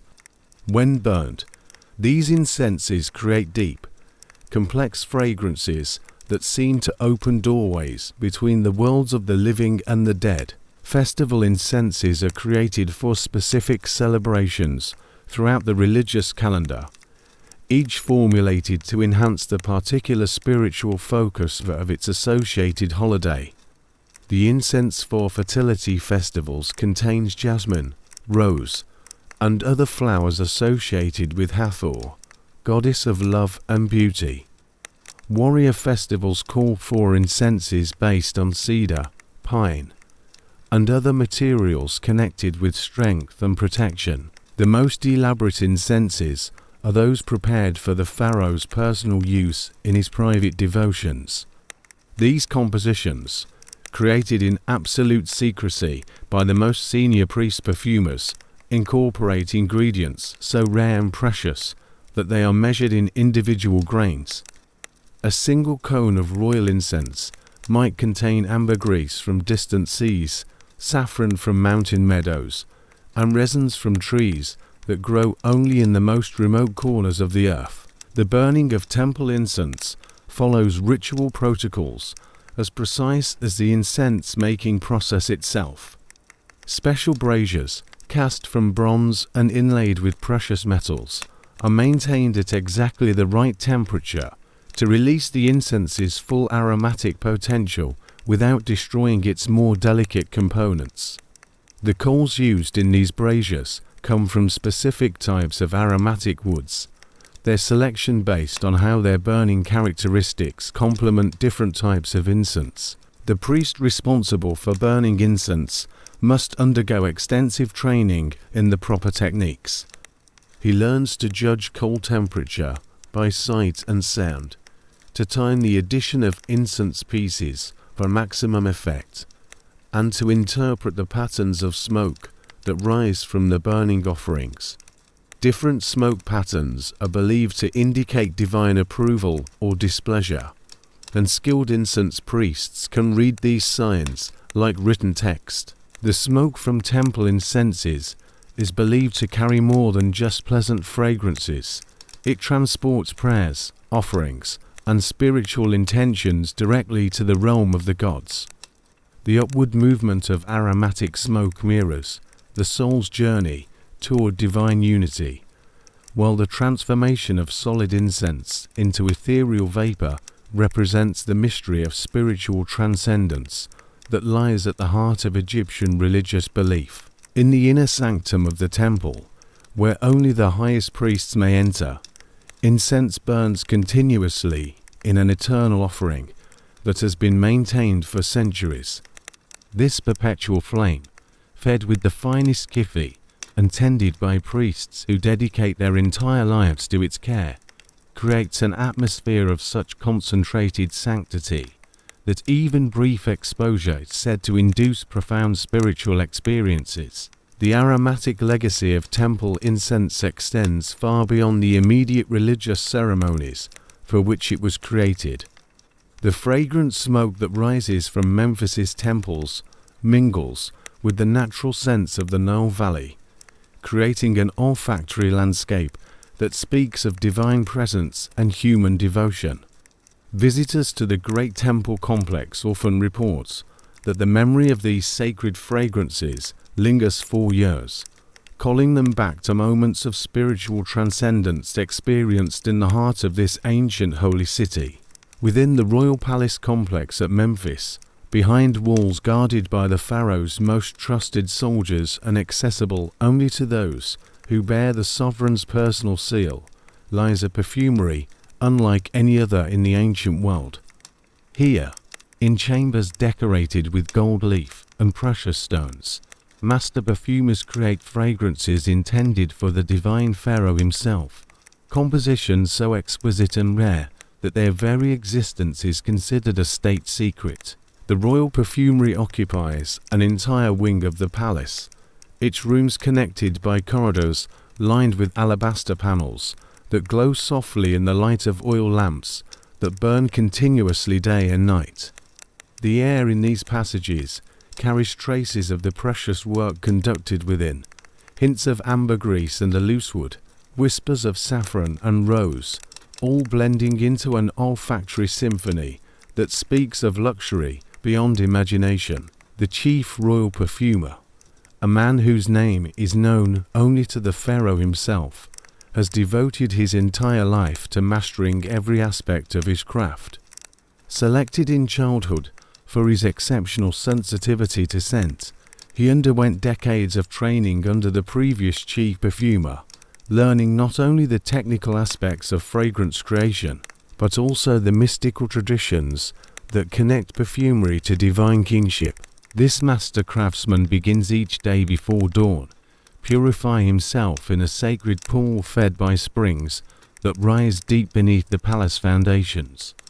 The water in this pool, filtered through layers of precious stones and perfumed with essences created exclusively for royal use, is said to enhance the perfumer's already extraordinary olfactory abilities. After his purification bath, he dresses in robes of white linen so fine that they seem woven from captured moonlight, their fabric impregnated with subtle fragrances that complement but never compete with the perfumes he will create. The materials available to the royal perfumery represent the pinnacle of what the ancient world can provide. Tribute from distant lands ensures a steady supply of ingredients so rare that most commercial perfumers never see them in their lifetimes. Ambergris from the deepest oceans arrives in lumps the size of a man's fist, their grey surfaces hiding aromatic treasures that will transform any composition into something transcendent. A loosewood of impossible quality, pieces so saturated with aromatic resins that they seem to glow within a light, arrives from Asian forests so remote that the traders who procure it are gone 4 years at a time. Some never return, lost to bandits, wild animals, or the simple impossibility of navigating territories where maps mean nothing and survival depends entirely on the goodwill of local inhabitants. Saffron arrives in quantities that would bankrupt lesser establishments. The precious stigmas packed in golden boxes and sealed with the marks of producers who have supplied royal courts for generations. Each stigma has been hand-selected for size, color, and aromatic intensity, the final products of cultivation techniques refined over centuries in mountain meadows, where the air itself seems perfumed with floral essence. The storage facilities for these precious materials surpass those of the finest temples. Underground chambers, carved deep into the bedrock beneath the palace and lined with aromatic cedar planks, maintain perfect temperature and humidity levels year-round. Individual materials are stored in containers crafted specifically for their unique requirements. Ambergris in silver boxes that prevent any taint, a loose wood in sandalwood cases that complement its aromatic character, saffron in golden vessels that preserve its color and potency. The royal perfumer's workbench occupies the center of the main laboratory, a masterpiece of craftsmanship that incorporates materials from across the known world. The working surface consists of a single piece of white marble, quarried from distant mountains and polished to mirror smoothness. This marble never grows hot, even under the warmest conditions, ensuring that delicate essences remain stable during the most intricate blending operations. Surrounding the marble work surface, shallow drawers lined with silk house, the perfumer's collection of tools, implements so finely crafted that they seem more like religious artifacts than practical instruments. Spatulas carved from single pieces of ivory, their surfaces worn smooth by decades of gentle use. Mixing rods fashioned from rare aromatic woods, each one dedicated to specific types of compositions. Measuring spoons carved from precious gems, their capacity calibrated so precisely that they can portion out quantities smaller than individual teardrops. The creation of perfumes for the pharaoh follows protocols that elevate the craft to the level of sacred ritual. Each new composition begins with a consultation between the perfumer and court astrologers, who determine the most auspicious timing for the work based on celestial conditions and the royal calendar. The positioning of stars, the phase of the moon, and the season of the year all influence the selection of materials and the timing of different preparation stages. The pharaoh's personal fragrances are created to reflect not only his individual preferences, but also his divine nature and royal responsibilities. The morning perfume, applied during the elaborate dressing ceremonies that prepare the king for his daily audiences, contains solar ingredients that symbolize his connection to Ra, the sun god. Frankincense forms the base of this composition, supported by cinnamon, saffron, and gold powder so fine that it seems to dissolve into light when mixed with aromatic oils. The evening fragrance follows different principles, incorporating materials associated with the pharaoh's role as mediator between the world of the living and the realm of the dead. Myrrh dominates these compositions, its deep, mysterious character enhanced by a loose wood, ambergris, and essences extracted from night-blooming flowers. When worn during evening court ceremonies, this perfume creates an aura of otherworldly majesty that reinforces the pharaoh's divine authority. Special occasion perfumes are created for major festivals, military victories, and diplomatic ceremonies. The composition used during coronation rituals, for example, contains ingredients that have been blessed in every major temple throughout Egypt, their combined essences representing the unified spiritual power of the entire kingdom. Foreign ambassadors often comment on the extraordinary impression created by these ceremonial fragrances, describing them as more powerful than any incense they have encountered in their own lands. The Queen's Perfumery, located in an adjacent wing of the palace complex, operates under similarly exacting standards, but follows different aesthetic principles. Where the pharaoh's fragrances emphasize power and divine authority, the Queen's perfumes celebrate beauty, fertility, and the nurturing aspects of royal femininity. These compositions rely heavily on floral essences, rose, jasmine, lotus, and lily, blended with materials that enhance their natural beauty rather than overwhelming it. The creation of a new perfume for the Queen begins with the cultivation of flowers in special palace gardens, where plants are tended by gardeners who understand that their ultimate purpose is not mere decoration, but the creation of aromatic masterpieces. These gardens follow designs that have been refined over generations, with different sections devoted to flowers that bloom at different times of the year, ensuring a constant supply of fresh materials. The roses grown for royal perfume are varieties that exist nowhere else in Egypt. Their cultivation techniques brought from distant lands by traders who exchanged botanical knowledge for precious metals and exotic goods. These flowers, pampered with daily attention and nourished with specially prepared fertilizers, produce petals of extraordinary size and aromatic intensity. The jasmine cultivated for the queen's perfumes blooms only at night, releasing its intoxicating fragrance into the cool evening air. Palace gardeners have learned to time the harvesting of these flowers with astronomical precision, gathering the blooms at the exact moment when their essential oil content reaches its peak. The work is done by moonlight, with harvesters moving through the gardens like ghosts, their presence detected only by the gentle rustling of leaves and the gradually intensifying fragrance that marks successful gathering. The processing of these precious flowers follows techniques that have been perfected exclusively for royal use.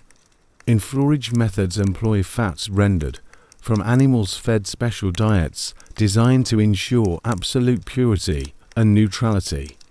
The glass plates used in these processes are imports from Syrian craftsmen, their surfaces polished to perfection and handled with reverence that approaches religious devotion. The distillation of flower waters for royal use involves equipment that represents the pinnacle of ancient technology.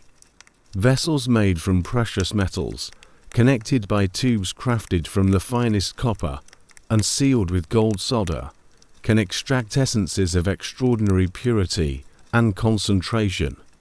The heat for these processes comes from fires fed with aromatic woods, selected for their ability to burn without creating any trace of unwanted odor.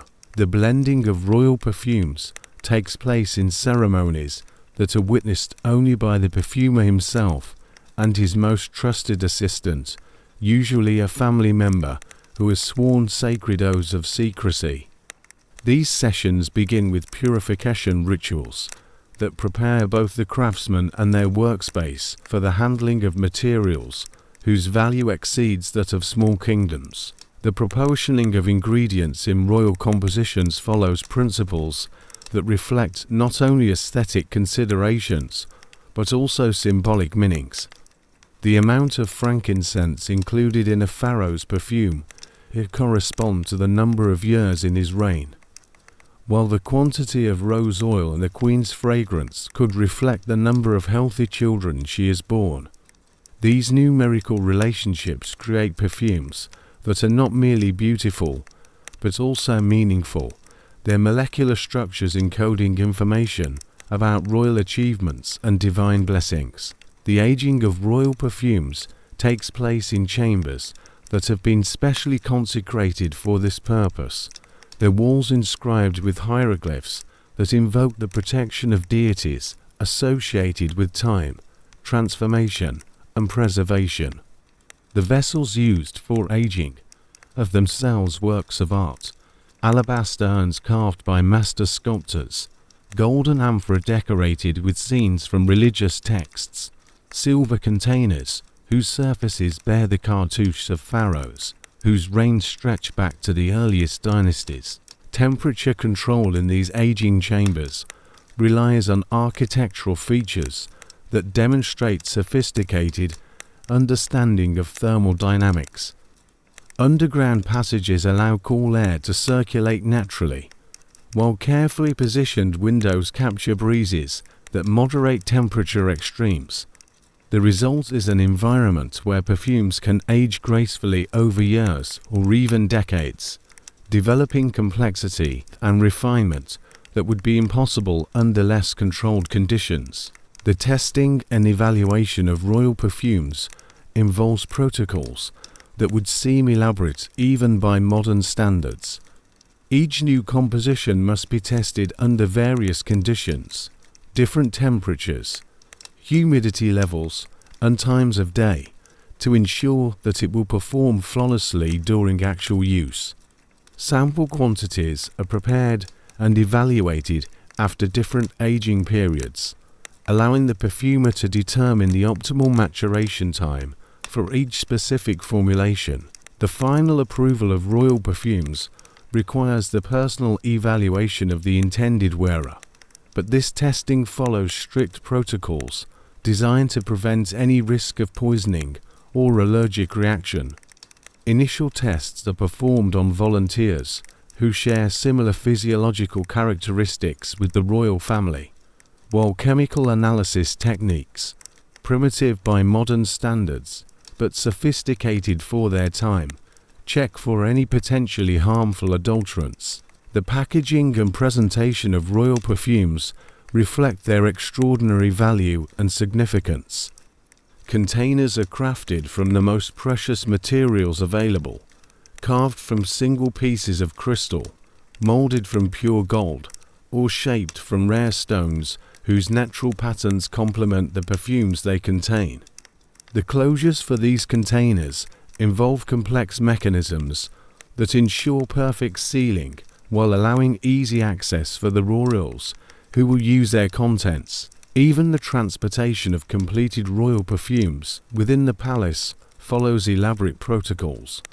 Special servants, chosen for their reliability and discretion, carry the precious containers along routes that have been cleared in advance and guarded by trusted soldiers. The very act of moving a new royal perfume from the workshop to the Pharaoh's private chambers becomes a ceremony that acknowledges the extraordinary value of what is being transported. The legacy of royal perfumery extends far beyond its immediate purpose of creating beautiful fragrances for Egypt's rulers.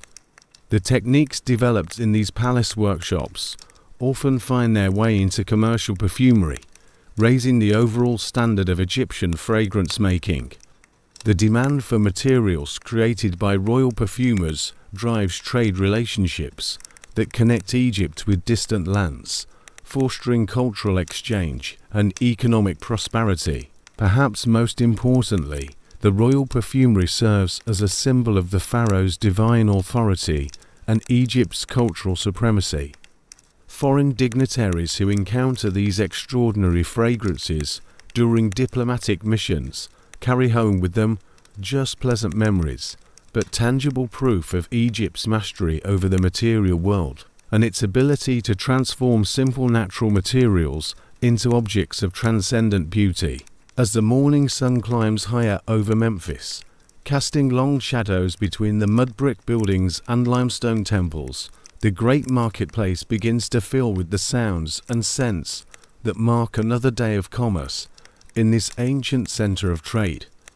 Among the vendors calling their wares and the customers examining goods spread on woven mats, the perfume merchants occupy a special quarter where the very air shimmers with aromatic treasures from across the known world. The perfume bazaar lies in the heart of the commercial district, its narrow streets designed to provide shade during the heat of midday, while allowing the morning and evening breezes to carry fragrances through the entire area. Here, beneath awnings of colorful linen that flutter gently in the wind, merchants display their wares in ways calculated to entice both the eye and the nose of potential customers. The arrangement of a perfume merchant's stall represents an art form in itself, requiring skills that go far beyond simple commerce. The most volatile and attention-getting fragrances are positioned where passing customers will encounter them first, creating olfactory invitations that draw people deeper into the display. Flower waters and light essences occupy the front areas, their fresh, appealing scents serving as a gentle introduction to the stronger and more complex fragrances displayed further back. Behind these initial offerings, arranged with careful attention to visual appeal and aromatic harmony, lie the merchant's more serious wares. Solid perfumes formed into decorative shapes, lotus flowers, scarab beetles, and sacred symbols, catch the light and release subtle fragrances that hint at their quality without overwhelming the senses. Small clay pots, their surfaces glazed in blues and greens that mirror the colors of the Nile, contain precious oils and essences that represent months or even years of patient work. The most valuable items occupy places of honor at the back of each stall, their presentation designed to communicate both their worth and the respect they deserve. Alabaster vessels, their translucent walls glowing softly in the filtered sunlight, hold the finest flower waters and most concentrated essences. Wooden boxes, their surfaces inlaid with ivory and precious metals, contain solid perfumes of such quality that their owners open them only for the most serious customers. The perfume merchants themselves represent various levels of the trade, from humble vendors who sell simple flower waters and common aromatics to wealthy dealers who supply the palaces and temples with the world's rarest fragrances. The most successful merchants often begin as apprentices in perfume workshops, learning the craft from the inside before establishing their own commercial operations. Chemhab, one of Memphis's most respected perfume merchants, exemplifies the highest level of this profession. His stall, larger and more elaborate than those of his competitors, serves as both retail establishment and informal headquarters for much of the city's perfume trade. Customers seeking rare ingredients, workshop owners needing reliable suppliers, and even representatives from royal and temple establishments frequently visit his premises to conduct business. Chemhab's success stems from his deep understanding of both the technical aspects of perfumery and the complex web of relationships that connect Memphis with suppliers throughout the ancient world. He maintains correspondence with frankincense collectors in distant Punt, rose growers in Syrian valleys, and spice merchants who venture into territories so remote that their names exist only in whispered conversations among the most adventurous traders. The day in Chemhab's stall begins before dawn, when his assistants arrive to prepare the displays and organize the materials that will be offered for sale. Each item must be checked for quality and condition, as even slight deterioration can drastically reduce the value of precious aromatics.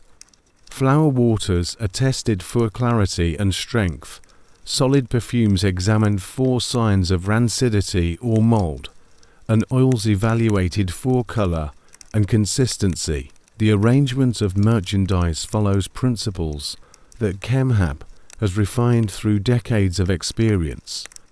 Complementary fragrances are placed near each other, allowing customers to appreciate how different scents can enhance and balance one another. Competing fragrances are separated to prevent olfactory confusion that might interfere with customers' ability to evaluate individual items properly. Price determination in the perfume trade involves complex calculations that take into account not only the direct costs of materials and labor, but also the risks and difficulties involved in procurement and preparation. A small vial of rosewater might seem expensive to casual customers, but its price reflects the work of gardeners who tended the roses, harvesters who gathered the petals at optimal moments, distillers who extracted the essence with painstaking care, and merchants who transported the finished product through dangerous territories. The most expensive items in Chemhab's inventory carry price tags that would astonish visitors from less prosperous lands. A single ounce of high-grade loosewood oil might cost as much as a skilled craftsman earns in an entire year. A few grains of premium ambergris could purchase enough grain to feed a family for months. These prices, while seeming extravagant, accurately reflect the extraordinary rarity and quality of such materials. The Guild of Perfume Merchants, to which Chemhab belongs, serves multiple functions in regulating and supporting the trade. This ancient organization, whose origins stretch back to the early dynasties, establishes quality standards, mediates disputes between members, and coordinates group purchases of expensive materials that individual merchants could not afford independently. Guild membership requires not only payment of substantial fees, but also demonstration of technical knowledge and ethical standards. Prospective members must prove their ability to identify and evaluate dozens of different aromatics, understand proper storage and handling techniques, and maintain the honest dealing practices that preserve the guild's reputation. The testing process can take years, during which candidates work under the supervision of established members while gradually assuming greater responsibilities. The guild's quality standards help ensure that customers can purchase perfumes and aromatics with confidence, knowing that guild members stake their reputations on every transaction. These standards cover everything, from the purity of individual ingredients to the accuracy of claims about age and origin. Guild inspectors make regular visits to member establishments, conducting spot checks and investigating customer complaints. Price regulation represents another important guild function, preventing destructive price wars while ensuring that costs remain reasonable for customers. The guild establishes baseline prices for common materials, allowing for variations based on quality and scarcity, while preventing the extreme fluctuations that could destabilize the entire market. These price guidelines are particularly important for rare materials, where small changes in supply can cause dramatic cost variations. The guild also coordinates group purchasing expeditions that allow smaller merchants to access materials they could never afford individually. When word arrives that a particularly valuable cargo of frankincense or myrrh has reached Egyptian ports, guild members can pool their resources to purchase the entire shipment, then divide it according to predetermined shares that reflect their individual investments.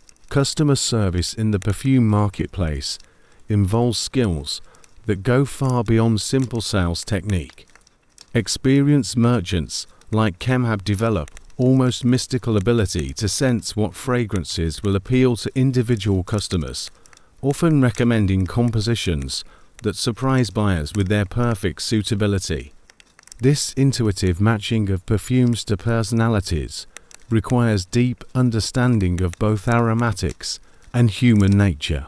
The consultation process begins when potential customers enter the store, their body language and manner of dress providing initial clues about their preferences and purchasing power. Chemhab observes how they move through his displays, which items catch their attention, and how they react to different fragrances. These observations guide his recommendations, helping him suggest perfumes that will truly satisfy rather than simply making sales. For wealthy customers seeking signature fragrances, merchants often arrange custom blending services that create unique compositions tailored to individual tastes.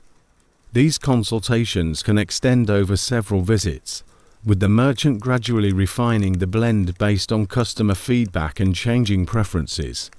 The resulting perfumes, available nowhere else in the world, become part of their owner's personal identity.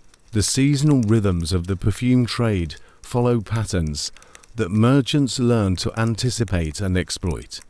Spring brings increased demand for fresh, floral fragrances that celebrate the renewal of life along the Nile. Summer customers prefer lighter compositions that won't become overwhelming in the heat. Autumn calls for richer, more complex perfumes that complement the cooling weather and preparing for winter's approach. Religious festivals create predictable spikes in demand for specific types of aromatics. The annual flooding of the Nile calls for purification incenses that help cleanse homes and temples. Harvest festivals increase sales of perfumes incorporating local flowers and herbs. Royal celebrations drive demand for the most luxurious compositions, as nobles compete to display their wealth and status through their choice of fragrances. The import and export aspects of the perfume trade connect Memphis with markets throughout the Mediterranean world and beyond. Egyptian perfumes, renowned for their quality and sophistication, find eager customers in distant lands, where local craftsmen cannot match the skills developed over millennia along the Nile. In exchange, foreign merchants bring exotic materials that add new dimensions to Egyptian perfumery. Trade relationships often involve complex barter arrangements rather than simple monetary transactions. Egyptian perfume merchants might exchange finished fragrances for raw materials, trading their skill and labor for access to ingredients unavailable in their homeland. These relationships, built up over years or decades of successful transactions, form networks that span continents and survive political upheavals that might disrupt other forms of commerce. The risks inherent in the perfume trade extend far beyond normal commercial concerns. Caravans carrying precious aromatics attract bandits who understand the extraordinary value of such cargoes. Ships loaded with fragrant treasures face not only natural hazards, but also pirates who prey specifically on valuable cargoes. Even within Memphis itself, the concentration of wealth in the perfume quarter makes it a target for thieves and confidence artists. Security measures in the perfume marketplace reflect these dangers, with merchants employing guards, installing hidden storage areas, and developing coded communication systems that prevent competitors and criminals from learning about valuable shipments. The most successful merchants often maintain multiple warehouses and shops, spreading their inventory to minimize losses from theft or accident. Quality control challenges in the perfume trade require constant vigilance and expertise that most customers lack. Unscrupulous dealers might dilute expensive oils with cheaper alternatives, substitute inferior materials for premium grades, or misrepresent the age and origin of their wares. Experienced merchants like Chemhab build their reputations by consistently providing accurate information and high-quality products. But newcomers to the trade often struggle to establish credibility. The social aspects of perfume commerce extend far beyond mere buying and selling. The perfume quarter serves as an informal information exchange where news from distant lands often arrives before official messengers reach the palace. Merchants share information about political developments that might affect trade routes, natural disasters that could disrupt supplies, and technological innovations that might change production methods. These informal networks often prove more reliable than official channels for obtaining accurate information about conditions in remote territories. Merchants whose livelihoods depend on accurate intelligence develop sources and verification methods that rival those of government agencies. The perfume quarter becomes a nexus where commercial, political, and cultural information flows together in patterns that help shape the broader development of Egyptian civilization. As the sun reaches its zenith over Memphis and the heat of midday settles over the perfume workshops and marketplace, the ancient rhythms that have governed this craft for millennia continue their eternal dance. The techniques mastered by generations of perfumers, the trade relationships that span continents, and the spiritual traditions that elevate fragrance making to the level of sacred art represent a legacy that will endure long after the great pyramids themselves have crumbled to dust. In the cool depths of tomb chambers scattered throughout the Memphis necropolis, archaeologists of distant futures will discover evidence of this sophisticated perfume culture, preserved in ways that the original creators never imagined. Sealed jars still containing traces of ancient fragrances will yield their secrets to scientific analysis, revealing formulations that modern perfumers can only dream of recreating. The very walls of these tombs, saturated with aromatic smoke from funeral ceremonies, will continue to release faint echoes of fragrances created thousands of years ago. The techniques developed in the workshops of Memphis will spread throughout the ancient world, carried by traders, diplomats, and conquered peoples who bring Egyptian knowledge to distant lands. Greek perfumers will adapt Egyptian distillation methods to create their own distinctive fragrances. Roman nobility will demand Egyptian-trained perfumers for their private use.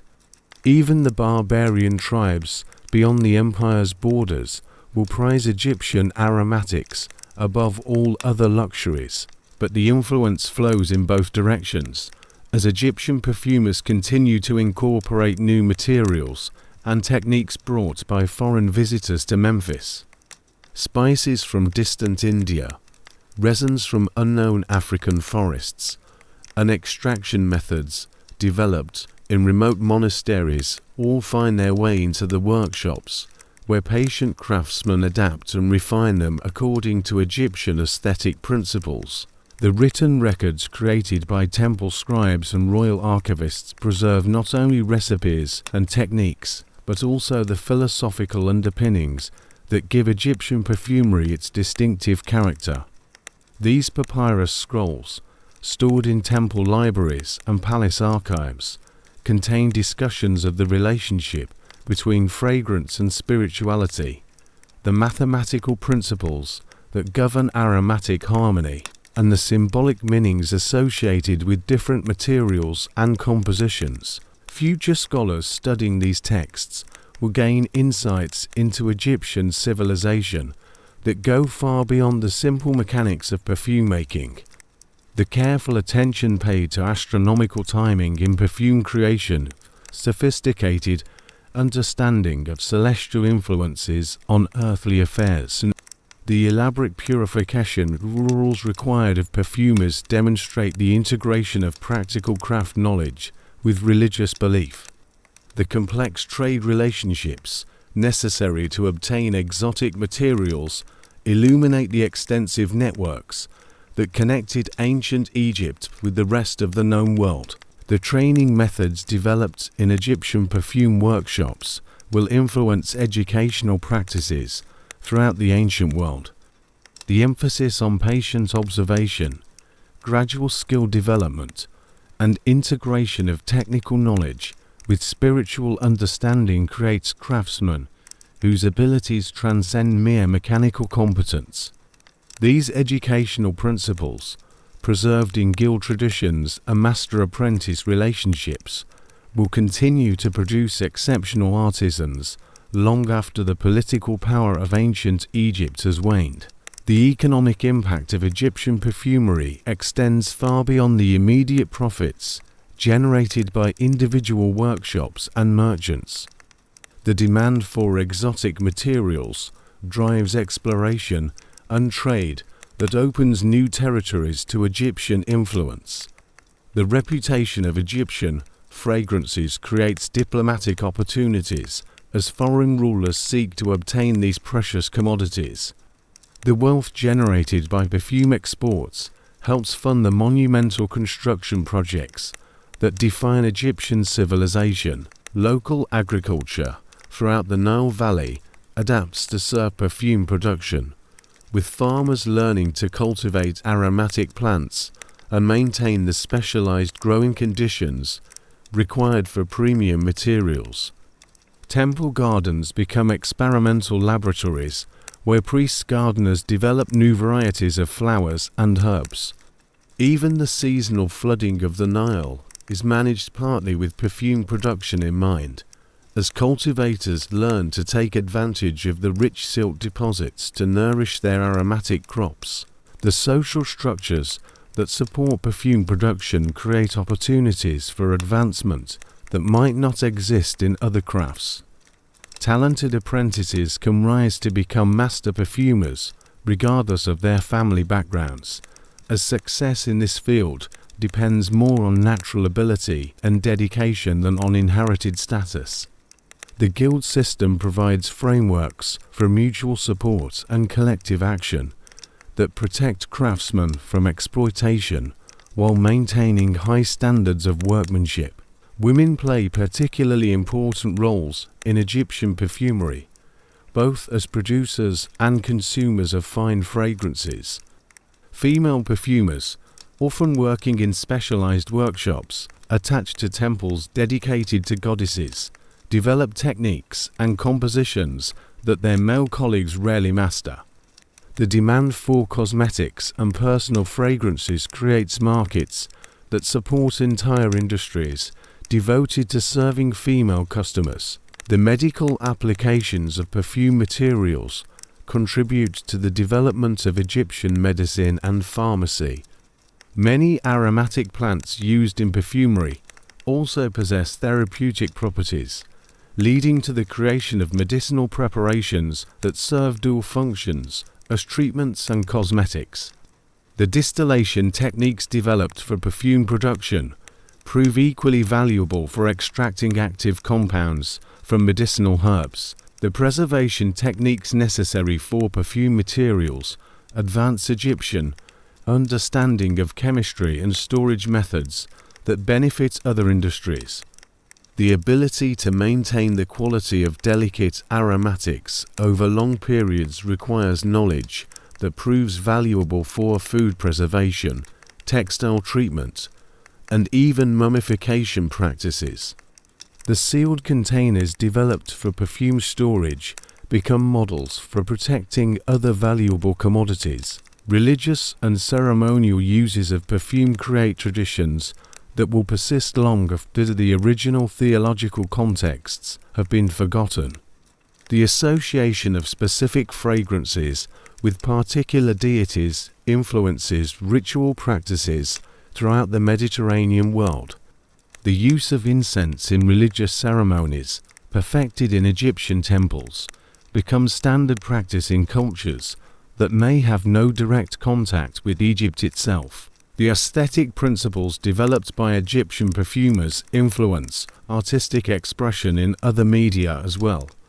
The understanding of balance, harmony, and progression that characterizes great perfume compositions finds expression in music, poetry, and visual arts. The concept of layered complexity, where different elements emerge and recede over time, becomes a fundamental principle in various forms of creative expression.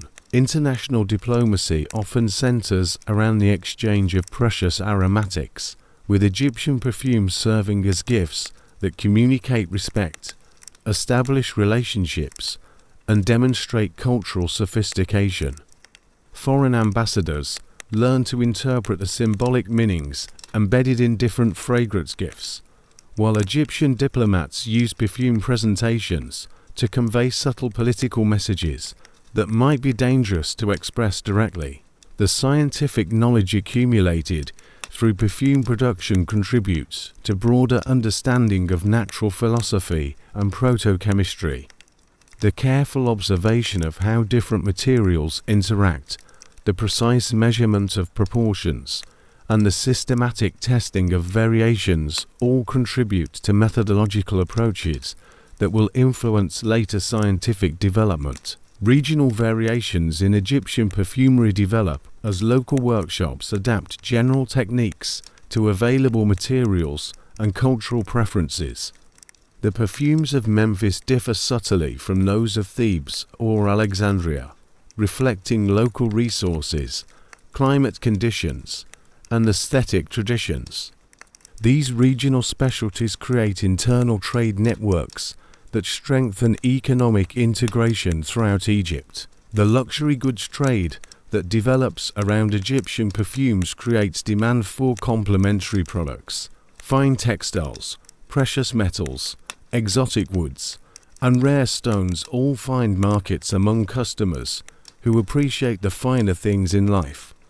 This integrated luxury market supports craftsmen in multiple industries while creating cultural standards that influence taste and fashion throughout the ancient world. Educational exchanges surrounding perfume knowledge bring foreign students to Egyptian workshops, while sending Egyptian masters to establish operations in distant lands.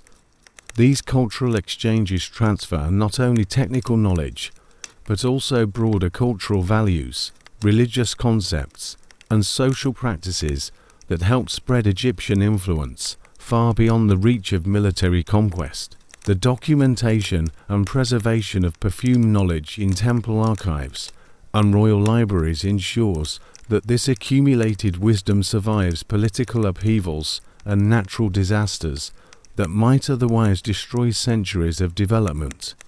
Future generations of perfumers will rediscover techniques that had been thought lost forever, maintaining continuity with ancient traditions even as they adapt to changing circumstances. As evening approaches and the perfume workshops of Memphis begin to wind down their daily activities, the aromatic legacy of this ancient craft rises on the cooling air to mingle with the eternal rhythms of the Nile. The fragrances created here today will outlast their creators, preserved in sealed jars that will wait millennia for rediscovery, embedded in textiles that will survive in dry tombs, and absorbed into the very stones of temples that will stand as monuments to human creativity and devotion. The perfumers themselves may pass into history, but their knowledge lives on in the trained hands of apprentices who will become tomorrow's masters. In the trade relationships that connect Memphis with the wider world, and in the spiritual traditions that elevate the creation of beautiful fragrances into acts of worship and transcendence. In this way, the ancient art of perfumery becomes immortal, its essence captured not in any single bottle or formula, but in the living tradition that passes from generation to generation, carrying forward the accumulated wisdom of countless craftsmen who understood that true beauty lies not in the physical world, but in the transformation of humble materials into experiences that touch the very soul. And so the eternal dance continues, as it has for millennia, as it will for millennia to come, in the quiet workshops where patient hands work with precious materials to create fragrances that bridge the gap between earth and heaven, between mortal desire and divine perfection, between the temporal world we inhabit and the eternal realm we glimpse in moments of transcendent beauty. Rest now, and let your dreams carry you to those ancient workshops where the air shimmers with aromatic treasures, where time moves slowly in rhythm with the gentle grinding of pestle against mortar, and where the very essence of beauty takes form in fragrances that have perfumed the dreams of humanity for thousands of years.